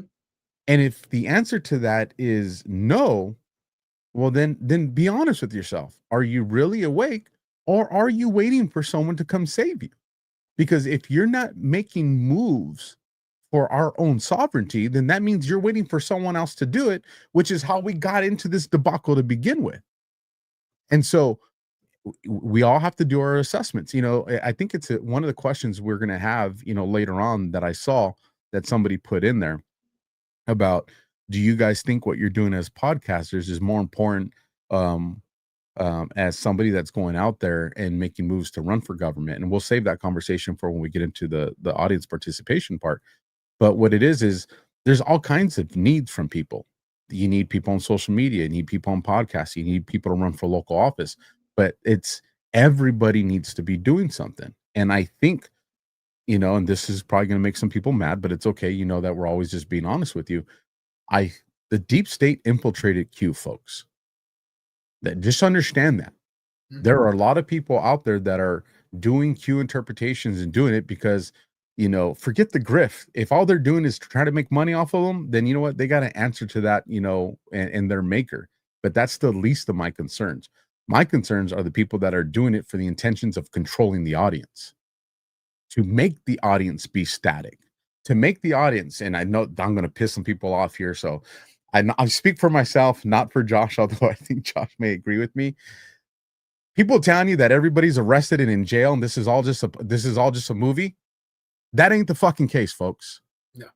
People are dying. Good people are dying. Innocent people are dying. Kids are being brutalized. That's not something you allow to happen if you have complete control.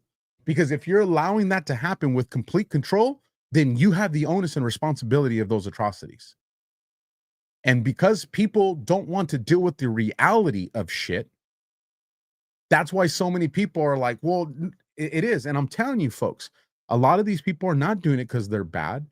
They're doing it because propaganda has been weaponized to perfection. And people have come to believe that, because if you believe that, it slows down your momentum of your involvement. And what General Flynn's trying to tell you by saying there's no plan is we ain't moving fast enough, folks. We're not involved enough, folks. We're not tired enough, folks. That's what that translates into. When President Trump says, yeah, I'm going to endorse Mitch McConnell, Lindsey Graham, I'm not going to go with Doc Chambers. I'm going to go with the man's already there. He's trying to motivate you to become involved, to do what Josh is saying, to be loud in your message. And always, the disclaimer here is everything we're advocating for is within the legal bounds. Everything's legal, because we are on the same side when it comes to this. But there's a lot of people that don't want the message, is, should Pam Bondi be fired? Well, here's what I think we all would agree on. We need her to start arresting people. And so if we all start demanding, hey, fire Susie Wells and fire Pam Bondi, and let's just say Pam Bondi, and I do believe Pam Bondi is a good person. I think me and Josh do differ on that one. But now, I don't think she's a bad person. Well, I just think that her influences are not directly from Trump, not fully and wholly from Trump. Yeah. I mean, when her deputy director, Todd Blanche, is investigating Ed Martin, and that's coming directly from Pam Bondi, I got a problem with that. So do I, because Ed Martin's a freaking legend. And that's right. But the only way we find out whether she needs to be where she is to push the demand.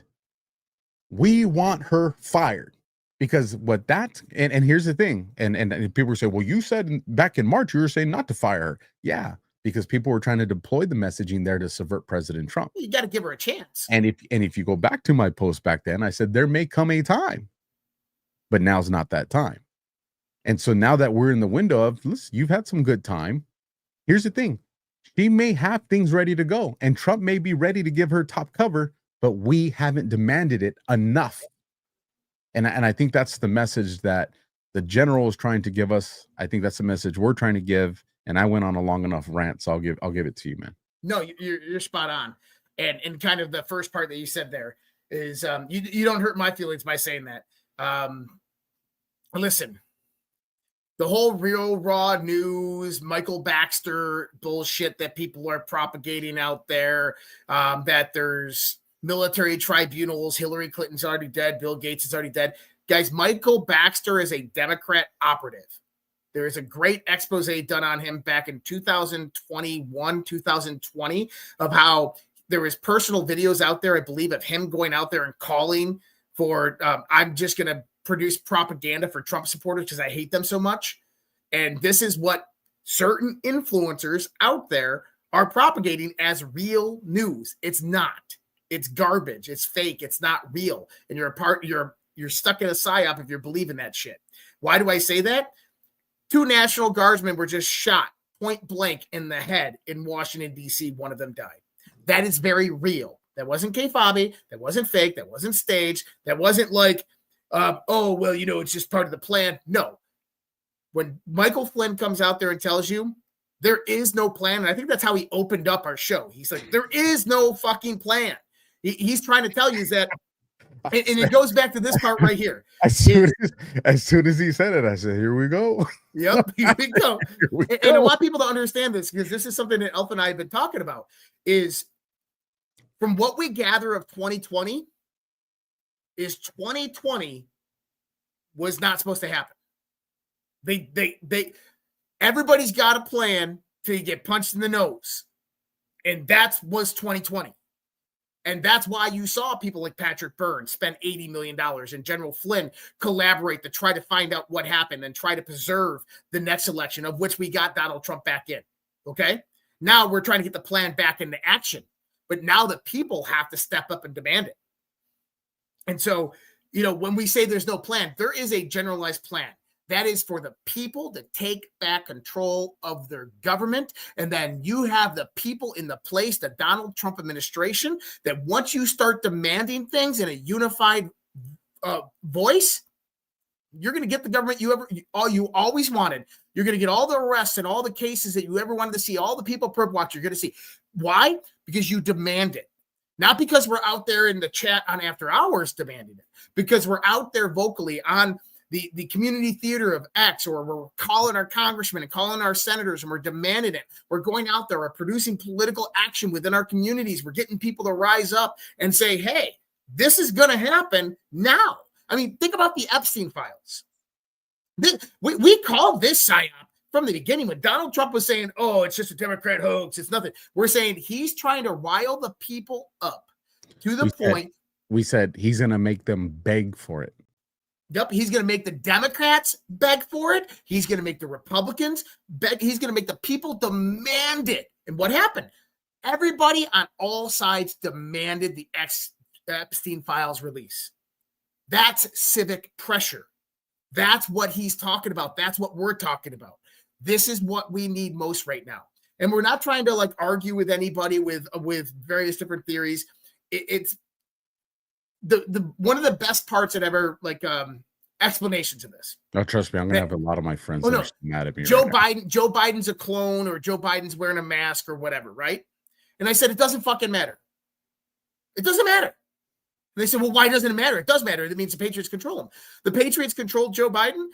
We had 23 million illegal immigrants come over the southern border during that time, including ISIS, Hezbollah, Hamas, Chinese military males. We had all of our military vaccinated during that time frame. We had massive insurgency throughout our country. And you're telling me that the Patriots are no, absolutely not. That's ridiculous. But here's the thing: is it doesn't matter if that was Joe Biden or not, because whomever it was fitting the role of who Joe Biden was.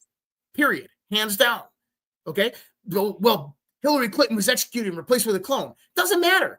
Whoever that Hillary Clinton is right now is still playing the role of Hillary Clinton, still has the whole spreadsheet of who Hillary Clinton did and all of her crimes, and is still perpetuating them. It was 2 years ago that another Clinton side just happened. Right? So I want people to understand this, that we get caught up a lot within the minutia of the PSYOP. But at the end of the day, Q was about waking people up and getting people organized for action. Local action has a national impact. And I'm not sitting here trying to be an echo chamber of General Michael Flynn. But what I'm trying to do is I'm trying to show people that when Donald Trump says that we are taking back the power from the corrupt Washington bureaucracy and giving it back to the American people need to understand what that power is. It is the power of a unified voice of civic pressure demanding that our politicians, our bureaucrats, our president go and do the will of the people over the lobby, the people over foreign nationals, the people over foreign countries and nation states and multinational corporations. That is the point. That was what Q was all about. It was a psychological warfare campaign to get you to follow the breadcrumbs, to unlock the mysteries of what had happened, why it had happened, and what's going to happen. What's going to happen? Why do you think there's this transitionary period in 2019 where everything gets really, really patriotic? Massively patriotic. It's all about you, the people, about going out there. We're not Americans once every 4 years or once every 2 years when we go vote. We're Americans every day of our life, and our politicians deserve to hear our words, our cries, our screams, and our war cries. Because I'm telling you, if these son of a bitches do not do the will of the people, they're going to have hell to pay. And you know what? I don't like the fact that Donald Trump endorses Lindsey Graham or any of these other fucking rhino Republicans, but he's going to keep on doing it as long as the people of the United States of America, of North Carolina, South Carolina, continuously shut up and don't say anything. As long as you stay silent and you don't say anything, doesn't matter. He's going to keep on doing it because Lindsey Graham is a useful pawn that he can put into place and always get a yes vote out of him. And so Donald Trump's going to like that. But until Donald Trump sees that people are outraged that he's still there, it's going to stay that same way. And I know this is hard to hear. Because one of the most powerful weapons in an information warfare is the court of public opinion. And I said this a long time ago. The court of public opinion is so powerful. Trump could defy the Constitution if he controls the court of public opinion. That's how powerful the court of public opinion is. I'm not saying it's right. I'm not saying that's a different argument. I'm just trying to deliver how powerful the court of public opinion is. And we control that, folks. And that's why when he came out in the very beginning of, this phase of the evolution, what did Trump do at the same time Q was unfolding?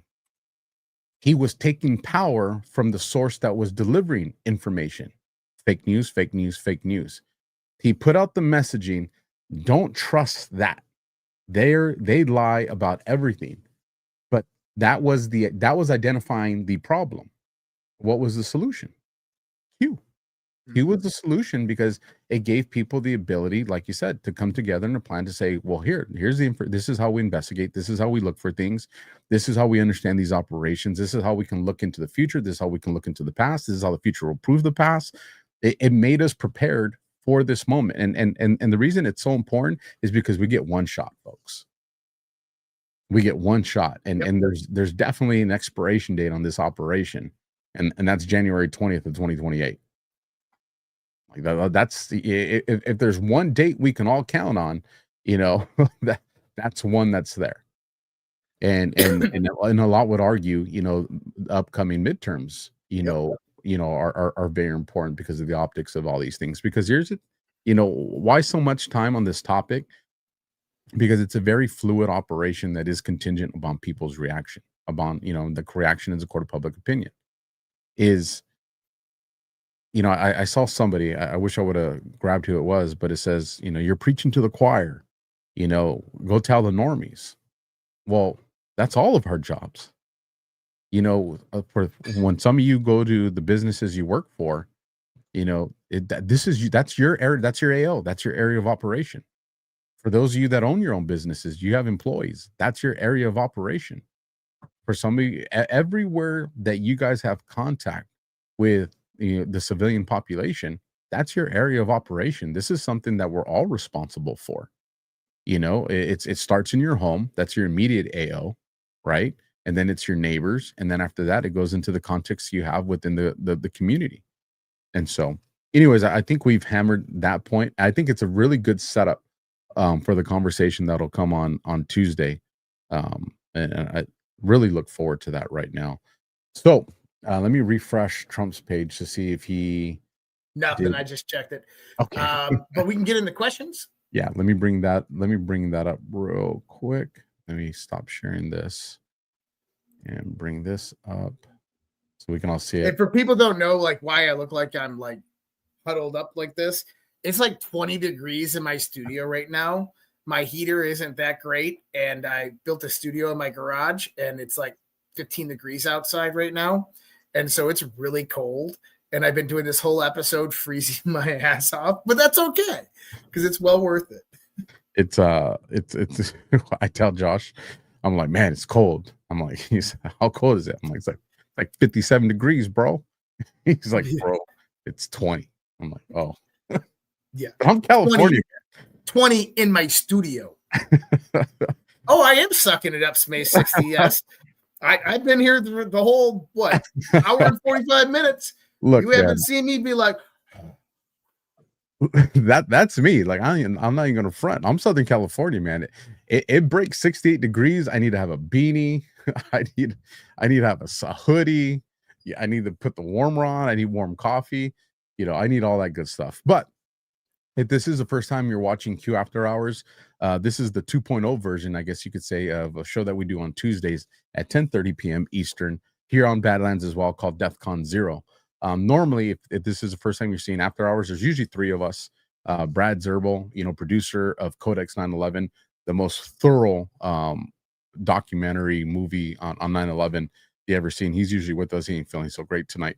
But in this part of the show, we go and we get questions from the last show, people that not in the live chat, because the live chat disappears after a few hours, but people go leave comments in that show.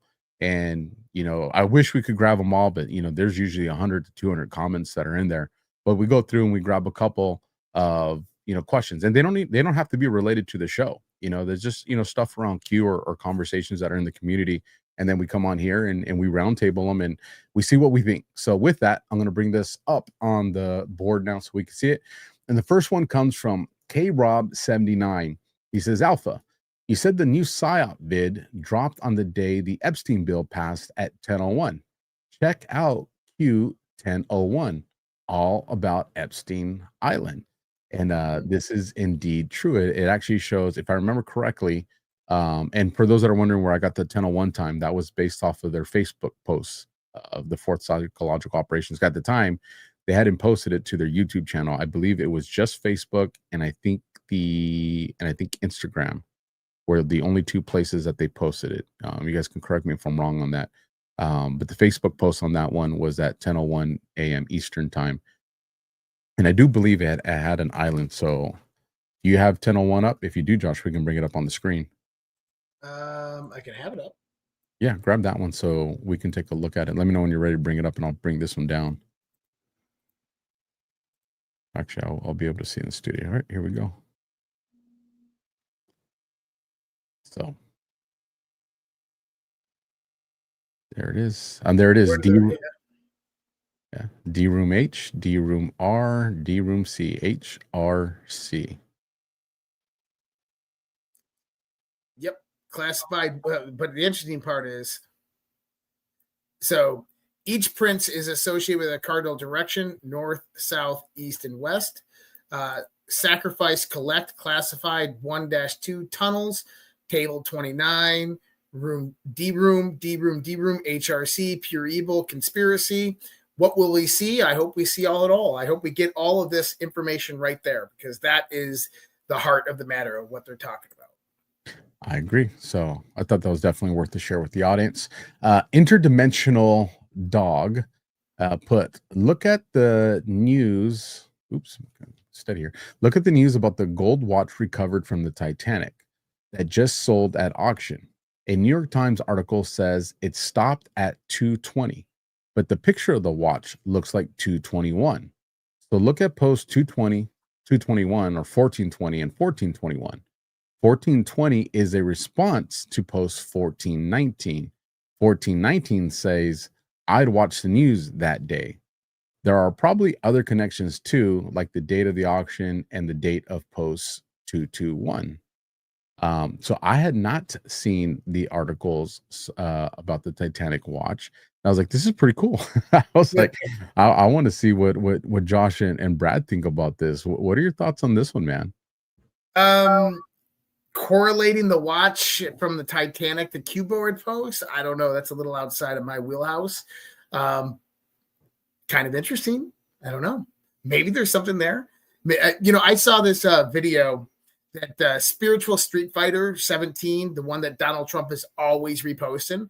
They reposted a video today of the Ingersoll Lockwood and Barron Trump and Nikola Tesla and John Trump.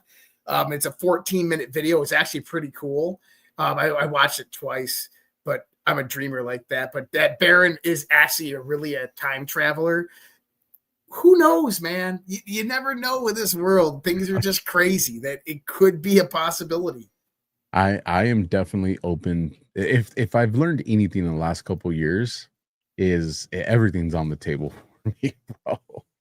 Everything, including time travel. I mean, things are just that crazy. So moving on to LD Fries says, hello, I love the show and I've been watching Alpha for years.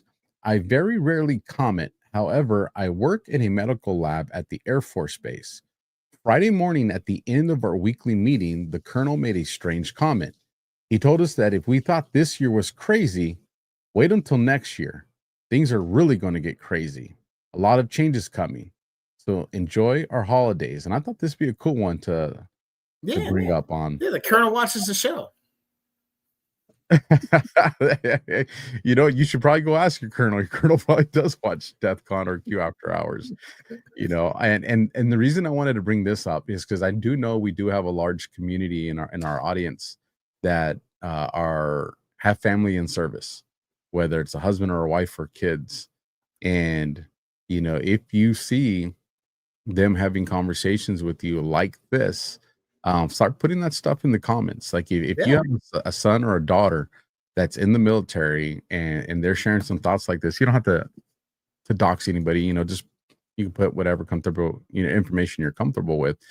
But it'd be really interesting to see how many of our family members who are active military are feeling kind of like this comment lays out, whether it's because they're being read in on something, because they have information that's available to them, and all they're communicating is, hey, mom, dad, or, son, daughter, next couple of months are going to get wild.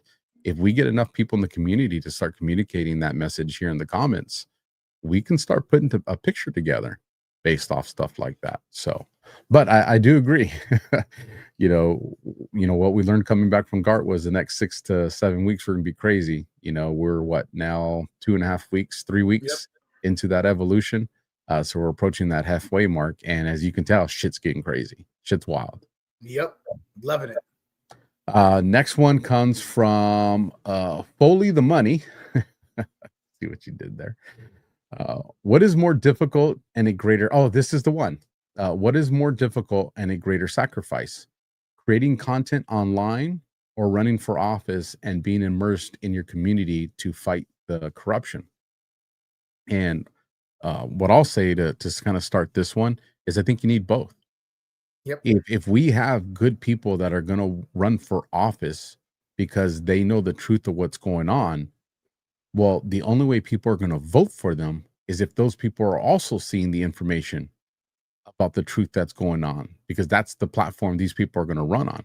And so this is the importance of alt media, citizen journalists, podcasts, things like we're doing, is we are going to communicate the message to the audience that ultimately is going to vote for these people that are running for office. So I wouldn't put any one of those more important than the other, because I think they're both equally needed.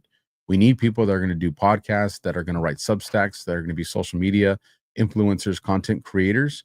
And then we need people that are going to take that baton and then go and become the new representatives of the people, because they understand the truth of what's going on. So my personal take is I think they're equally important. I don't know what's your take on that, Josh? Yeah, absolutely. I think if you can do both, do both. And if you can't do both, do one. But you need to be doing something. And I think that we're at that critical juncture where this is what is demanded of the American people. And guess what? The left, this is what they're doing. I agree with you on that one. Somebody that put, not everyone can run for office. Absolutely. Not everybody has the time. It's just whatever you can do something. Just do something. Next one coming in from Clowery 6899. I respectfully disagree with Alpha and Josh.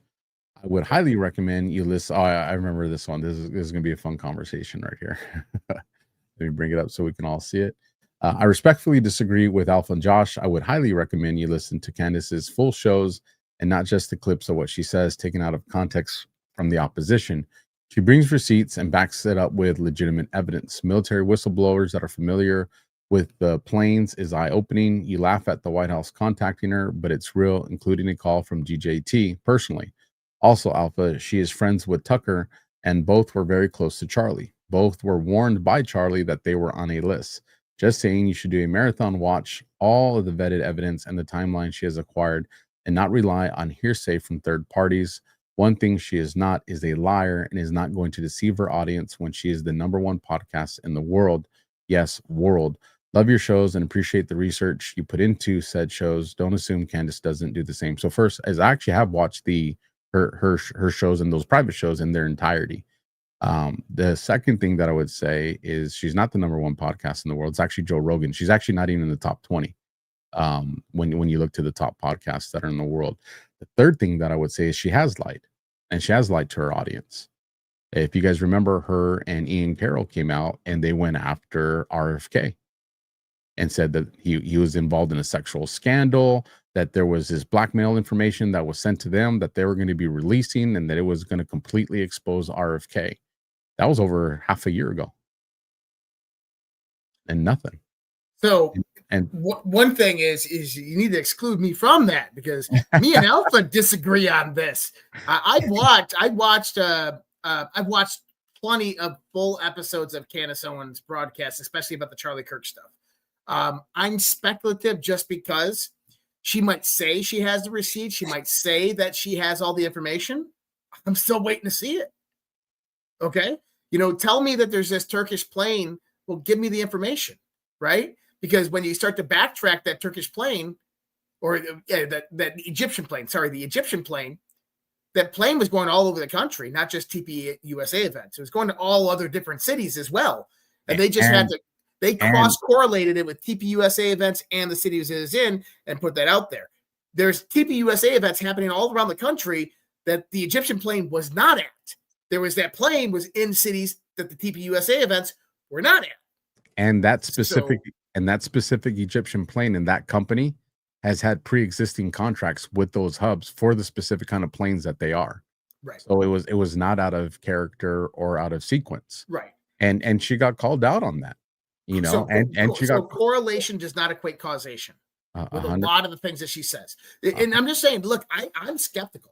And I think that I said this to somebody the other day, is that what were we talking about? I was talking about some Emerald versus Lara Logan, right? So Emerald is coming out with Patrick Byrne's story. Lara Logan's coming out with Gary Bernstein's story. And I said, hey, I don't care if you hate the people that are giving you the information, whether you agree with their sentiment or their flavor that they're putting the information out there. Emerald's bashing Trump. I don't care. You want to know why I don't care? Because it's information. I look at it in a completely unbiased perspective. I take the information in and I look at that versus the information that I have over here and the information I have over here and the information that I know and the research that I've done. And I say, hey, I have all of this information. Now let me pull out of that what I believe happened or what was happening, right? Because there's three types of truth. There's your truth, there's my truth, and then there's the truth. And so, nobody owns the truth. And so we have to go out there and we have to use all critical points of information that are available to us to make a discerned perspective of what happened, a discerned opinion of what happened. And Candace is just another point that we look at and say, okay, well, this is the information she's putting out there. Don't get me wrong. There's some good information. I don't agree. I don't disagree. There's a lot of good information. Is some of the information I would consider bullshit? Yeah. 100%. Same thing with Ian Carroll. Same thing with a lot of people. Tucker. Some of the things Tucker says is bullshit. But I mean, it's information. And my position is not just based off of clips she puts out there. If anybody that's been following my social media content, is Candace landed on my radar at the very, very beginning of this evolution going into Trump's presidency. And why was it? Is you guys know that the thing I do is I look for pattern recognition and I look for collaborations. And one of the things that I saw very early on was Dan Bazilian, Jake Shields, Nick Fuentes, Candace Owens, all came out in this small window, all pushing a almost identical Israel narrative. Now, why was that important? Do conversations surrounding Israel need to be had? Of course. AIPAC? Of course. Do we need to know the truth about the USS Liberty? Absolutely. However, it was the way they were all pushing their rhetoric, because there was a lot of us that were already having these conversations, and these conversations were actually becoming very comfortable in the virtual town halls. Why? Because it wasn't being pushed with the quote unquote, anti-Semitism rhetoric, the hate, call for violence type of rhetoric. And I'm not saying that Candace Owens was a part of it, but I'm saying there's people that were riding their coattails that were.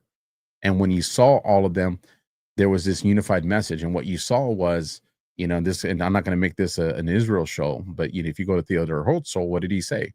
That the greatest ally to Israel would be anti-Semitism. Why? Because you get to hide behind that. And these people, whether knowingly or unknowingly, they were creating that blanket statement. So that was the very first thing early on that caught my attention. And then I started to notice other things. And you can go back and watch my post. I said, she's going to flip on Trump. And people got mad at me for it. And at the same time, or around that same time, I told people, Nick Fuentes is going to tell people not to vote for Trump. And all those things happen. And it's not because I got a crystal ball. It's just I was deep into recognizing what these people were saying. So when I come to a position that I have right now, which I do not trust Candace Owens, it's because there's a historic amount of things that support that. It doesn't mean that there's not things that she's saying that are true. What it means is, the way I look at it, is what's her agenda. Because remember, you cannot sell propaganda without truth. It doesn't work. Propaganda has to have anywhere from 70% to 80% truth in order to sell it. And so if she's going to go put out information, there's going to be truthful information in there, just by the definition of how the way propaganda works. It's not recognizing the truth of what she's saying. It's recognizing where's the lie in what she's saying, because that's the lethal round. That's the part you got to catch. So, but anyways, Clary, thank you for following the show, and we can agree to disagree on this, and thank you for supporting us, even if we have a difference of opinion on something like this. That's what it's about. The best is yet to come. Says, I'd like to know what you guys think about, this is going to be fun. I'd like to know what you guys think about Antarctica and why no one is allowed to go there. Yeah, you're up. Well, my buddy Brad Olson, he's kind of big in these conspiracy realms. He's been to Antarctica twice in the last 3 years. You can absolutely go to Antarctica. There's certain no-fly zones restricted around Antarctica, and there's places you can't go in Antarctica because you physically can't go there because they're like negative 122 degrees and the terrain is just unnavigable. What about Antarctica? I think that Alpha, we need to do a show. We got a new show coming out, but that's too far away for this one. We need to do a show. And I think that we should do a Antarctica Nazi end of World War II show and talk about this and break this down. So let's put it on the books, either DEF CON or Q After Hours. We can do it. And we're going to talk about it. Too much for right now. I agree. I'm just going to say, why aren't we allowed to go there? The aliens, man, the aliens. They're and honestly, I don't think it's the aliens. I think it's the ancient civilization that is still intact underneath the ice. There's extraterrestrials is extra territory. This world is way bigger than they told us. That ice wall is a fence, folks. That ice wall. Stop it. Stop it. It is a fence. It's a fence. They're not trying to keep people in. They're not trying to keep people out. They're trying to keep us in. We need to fund a voyage to the ice wall, and me and Josh will see what's on the other end of it, and we'll take GoPros with us. It'll be a great show. All right. PDK Pamela 3232 says, question: did Trump have Q clearance before he ever became president? Don't know. And that is our last one. Anything's possible. Yeah, everything's definitely possible. I think he was probably at a minimum at least read into a lot of the stuff from people that had Q clearance if he wasn't given the clearance himself. And I think after a period of time, even before becoming president, this is just me guessing, I think he probably did. But who knows? I don't know. It's possible. Ingersoll Lockwood, John Trump. All right. And we do have quite a few Rumble rants. Cool. So let me zoom in on these to make them easy for everybody to read. And then we'll finish the show with the Rumble rants and then our predictions. Our wild, can't hold our feet to the fire predictions. All right. So here we go. And we'll start. Be like Kim Kardashian, start from the bottom. Now we're here. Dollar for dollar, Keith O'Higgins. The two burning boat survivors were named Bernie and Bernadette. Nice one, Keith. Dollar for dollar, Kira F. Dollar handler, Laura Logan, episode 45, stolen elections. This is the real reason he is going after them. To MAGA. Right. And I kind of mentioned that a little while ago. We talked about it at length on DEF CON. It's information. And yes, what they talk about actually did happen. And General Flynn will tell that story one day, and Patrick Byrne's telling his side of it now. But all of the interconnections, you have to understand that the CIA was directly involved, and that they're trying to cover that side of it up. That they're trying to ignore the idea that the deep state and CIA was involved in the steal of the 2020 election, because that's one thing that they don't talk about in the Lara Logan interview. Right. We read that one. Dollar for dollar, faith and freedom. Regarding M. Cali, they need to show the military is capable of a fair trial, not just executing people like the general public thinks. He better have a fair trial. He better have a just trial. I absolutely believe in that, and I absolutely believe that they'll give him a fair trial. He'll get the trial that all J6 should have got, an actual legal trial. I wouldn't want them to do anything different than that. I would actually be against them trying to, do it in a fashion that was illegal or not in accordance with the UCMJ. All right. $10 coming in from Desert Jewel 17. Alpha X22 shared your post regarding Maduro on his last show. Thank you for that, Desert Jewels. I'm going to go peep that out. Unless you already have the link. If you have the link, please send it to me. I would definitely save me some time. $20 coming in from J Brum 20. Thank you both for all your smartness. I think you will both be in the history books. You guys rock. Y'all don't want my face in the history books. Just give me a participation ribbon at the end and I'll be happy. Or like, what was the movie Armageddon? Just no taxes for the rest of our life. We'll be happy. G Money's going to say, y'all shouldn't be paying taxes anyways. I can hear him right now in his sleep. $2 from Catherine and 64. So much opening up and truth coming to our door. God is good. Love our world. And we are moving forward. Absolutely, Catherine. Thank you. Yeah. Beautiful message. Dollar for dollar. ZBM. I thought we were pretty much Team Pambondi. Do tell more details to why we're not. Josh, me and Josh aren't on the same page just yet. Josh is give her the boot. I still think she is until I'm still Team Bondi right now. So. Pam Bondi is Susie Wiles' henchman. That's just my thoughts. So I got my own opinions. It's okay. It is okay. We agree on Susie Wiles. We both want Susie Wiles out. We're in agreement on that one. And we're, I'm not. This is like 2019, and we're arguing whether Bill Barr is a good attorney general or not. Or should be fired. Okay, that's what's really going on, guys. Okay, so right now we're sitting here, and it's like, but I was on Team Bill Barr, and I thought he arrested Epstein, right? Like, and I'm sitting there, no, the dude's a douchebag. He's compromised by the deep state. That's kind of where we're at. And so here's the thing: is the intermediary was Michael Whitaker, the Hammer. And he is right now an ambassador for Trump. And I think that Trump needs to bring Michael Whitaker in as the attorney general. Here's a great one. One curious tadpole. Alpha's Team Bonnie and Josh's Team Candace. There we go. Hey, just remember, folks, trust Sessions. Trust Sessions. Bring back Jeff Sessions. Bring back Jeff Sessions. That happens, and we're on the same page on that one for sure. $10 from the New Prue. Congress summed up in one Bible verse, Proverbs 17:23. The wicked take bribes and pervert the course of justice. Yep. Yeah. $5 from Melindy.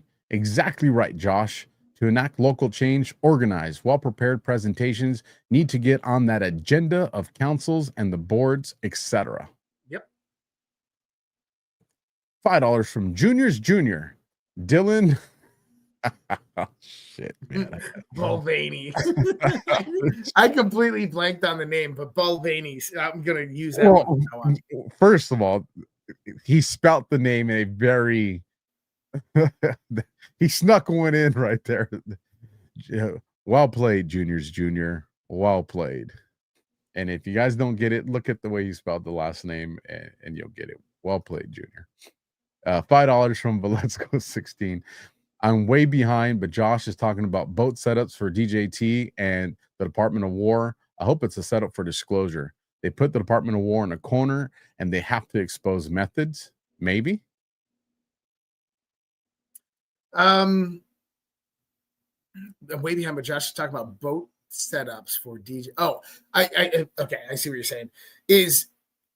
So the Seditious Six was a setup for what they are doing right now on Pete Hegseth. I think that's one just angle that they're using it for. That they had infiltrators in on the conversations, potentially even the commander of the Southcom AOR, that are coming out saying that Pete Hegseth ordered them to kill one of the survivors of the vote. Now, is that true? Most likely not. Probably a 99.9% chance that it's not. But this was the setup. So they're going to use this and then do an investigation, because now you're even seeing Eric Swalwell put out there, I can't wait to the investigation of this, talking about the Franklin meme and all this stuff. We will see what happens, but this is just the psychological warfare that the left plays. 100%. As a matter of fact, you know, ADHD made me remember something that I wanted to ask the audience. When you guys go to the comment section, if it's a question, if you could just write the word question in the beginning, it'll just kind of help, you know, track them as we're going through them.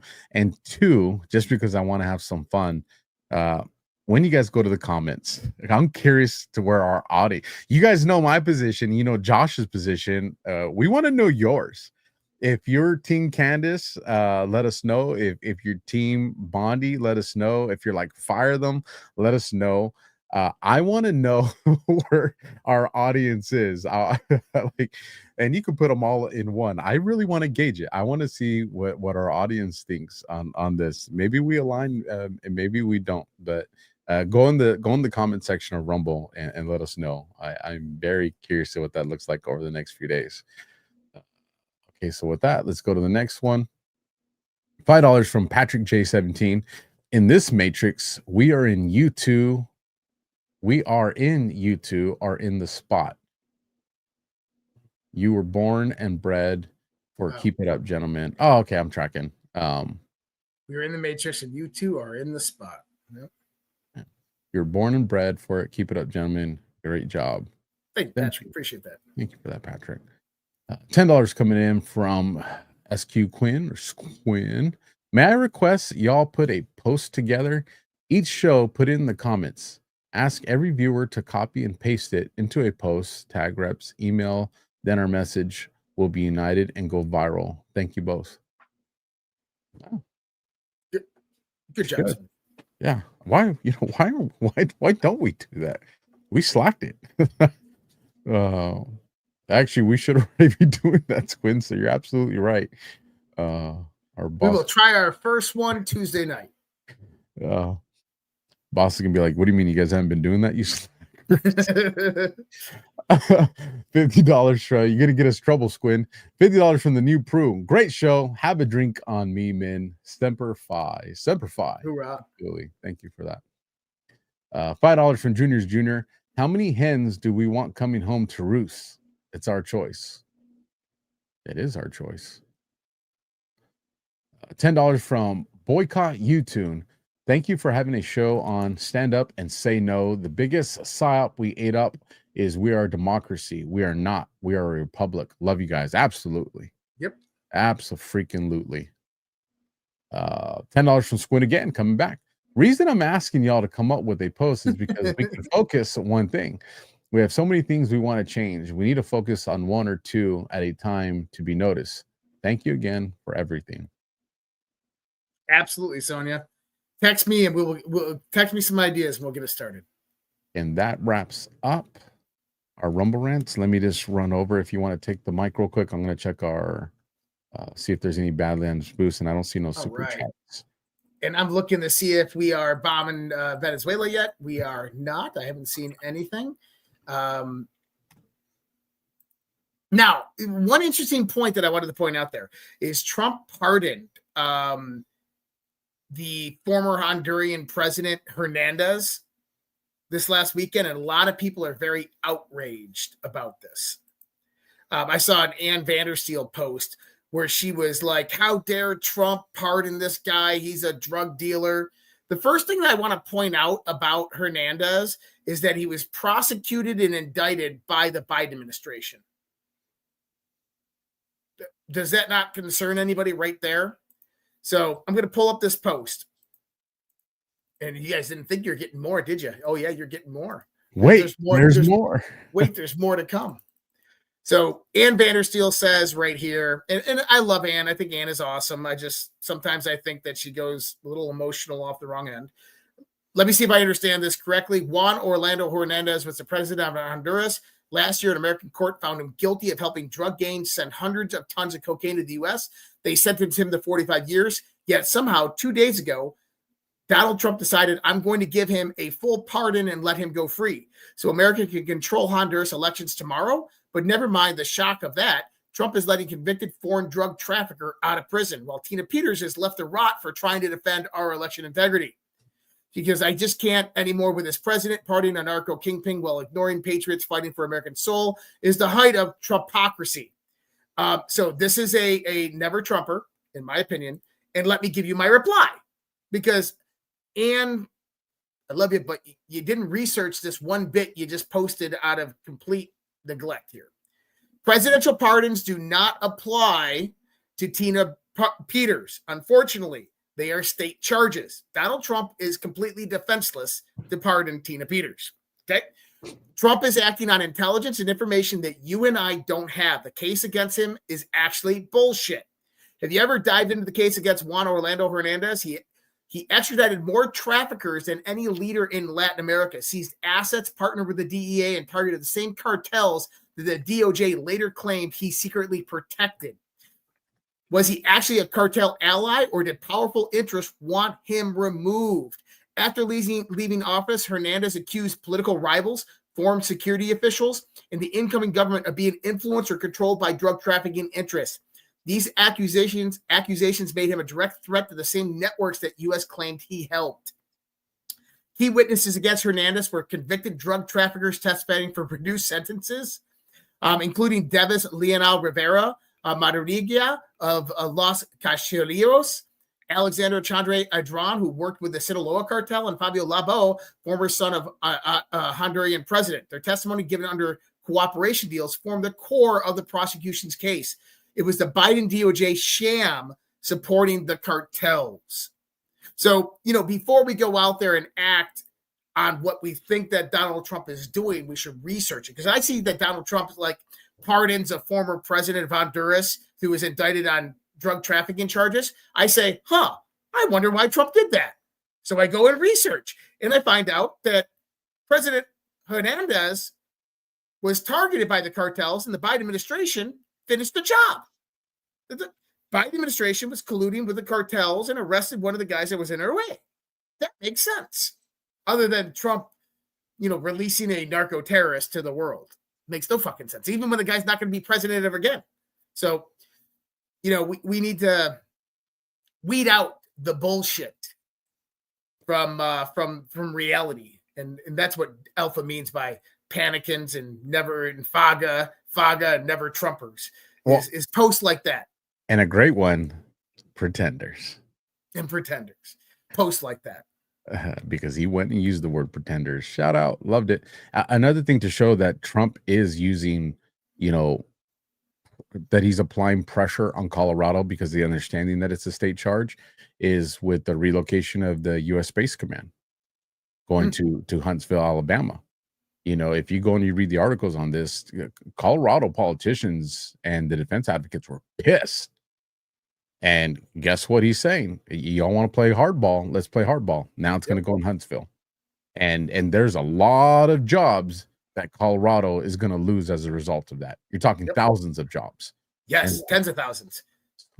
So Trump is absolutely trying to, use his version of maneuver warfare to force their hand when it comes to Tina Peters. So I found a boost. I think it's for last week's, but I don't remember reading this one last week unless Brad did. So we'll just read it twice just in case it is. I don't want to miss it. Someone did it. Dave the Meerkat, $10 Badlands boost, said, you may not remember, but I own an American First private school grade 6 to 12 in Silicon Valley.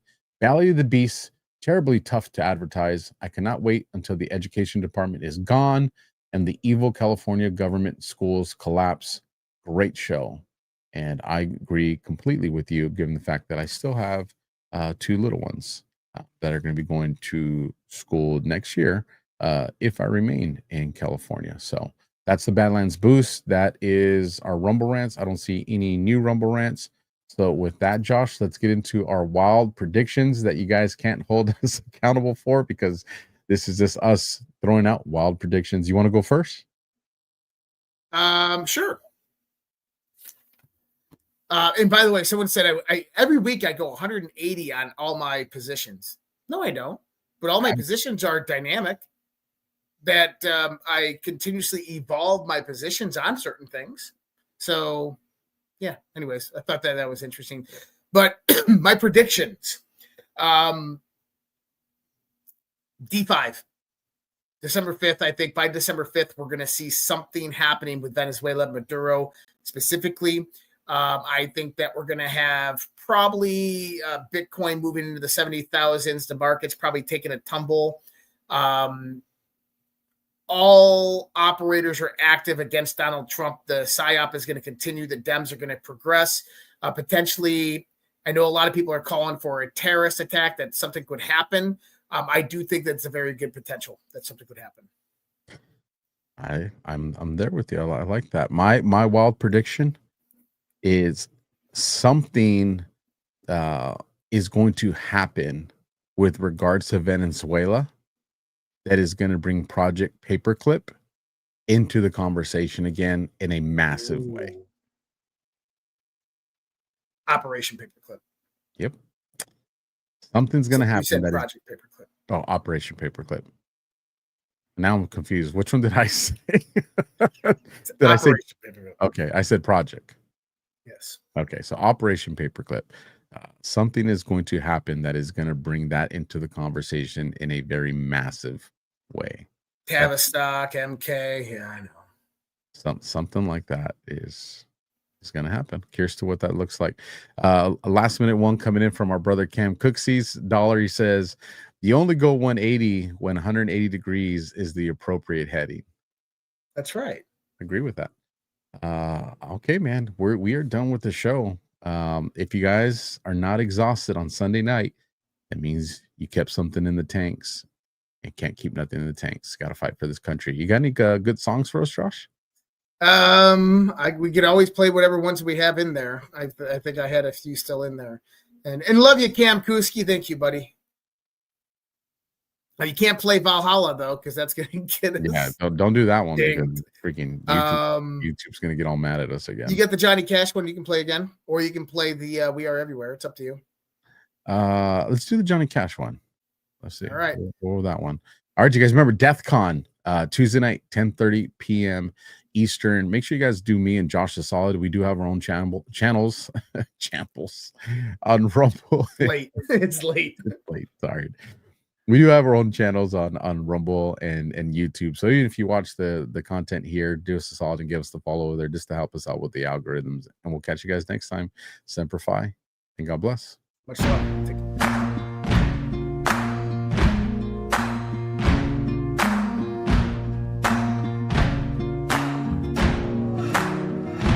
You can run on for a long time, run on for a long time. Run on for a long time. Sooner or later, gotta cut you down. Sooner or later, gotta cut you down. Go tell that long-tongued liar. Go and tell that midnight rider. Tell the rambler, the gambler, the backbiter. Tell him that God's gonna cut him down. Tell him that God's gonna cut him down. Well, my goodness gracious, let me tell you the news. My head's been wet with the midnight dew. I've been down on bended knee, talking to the man from Galilee. He spoke to me with a voice so sweet, I thought I heard the shuffle of angels sweet. He called my name and my heart stood still when he said, John, go do my will. Go tell that long-tongued liar. Go and tell that midnight rider. Tell the rambler, the gambler, the backbiter. Tell him that God's gonna cut him down. Tell him that God's gonna cut him down. You can run on for a long time. Run on for a long time. Run on for a long time. Sooner or later, gotta cut you down. Sooner or later, gotta cut you down. Well, you may throw your rock, hide your hand, working in the dark against your fellow man. But as sure as God made black and white, what's done in the dark will be brought to the light. You can run on for a long time. Run on for a long time. Run on for a long time. Sooner or later, gotta cut you down. Sooner or later, gotta cut you down. Go tell that long-tongued liar. Go and tell that midnight rider. Tell the rambler, the gambler, the backbiter. Tell him that God's gonna cut you down. Tell him that God's gonna cut you down. Tell him that God's gonna cut you down.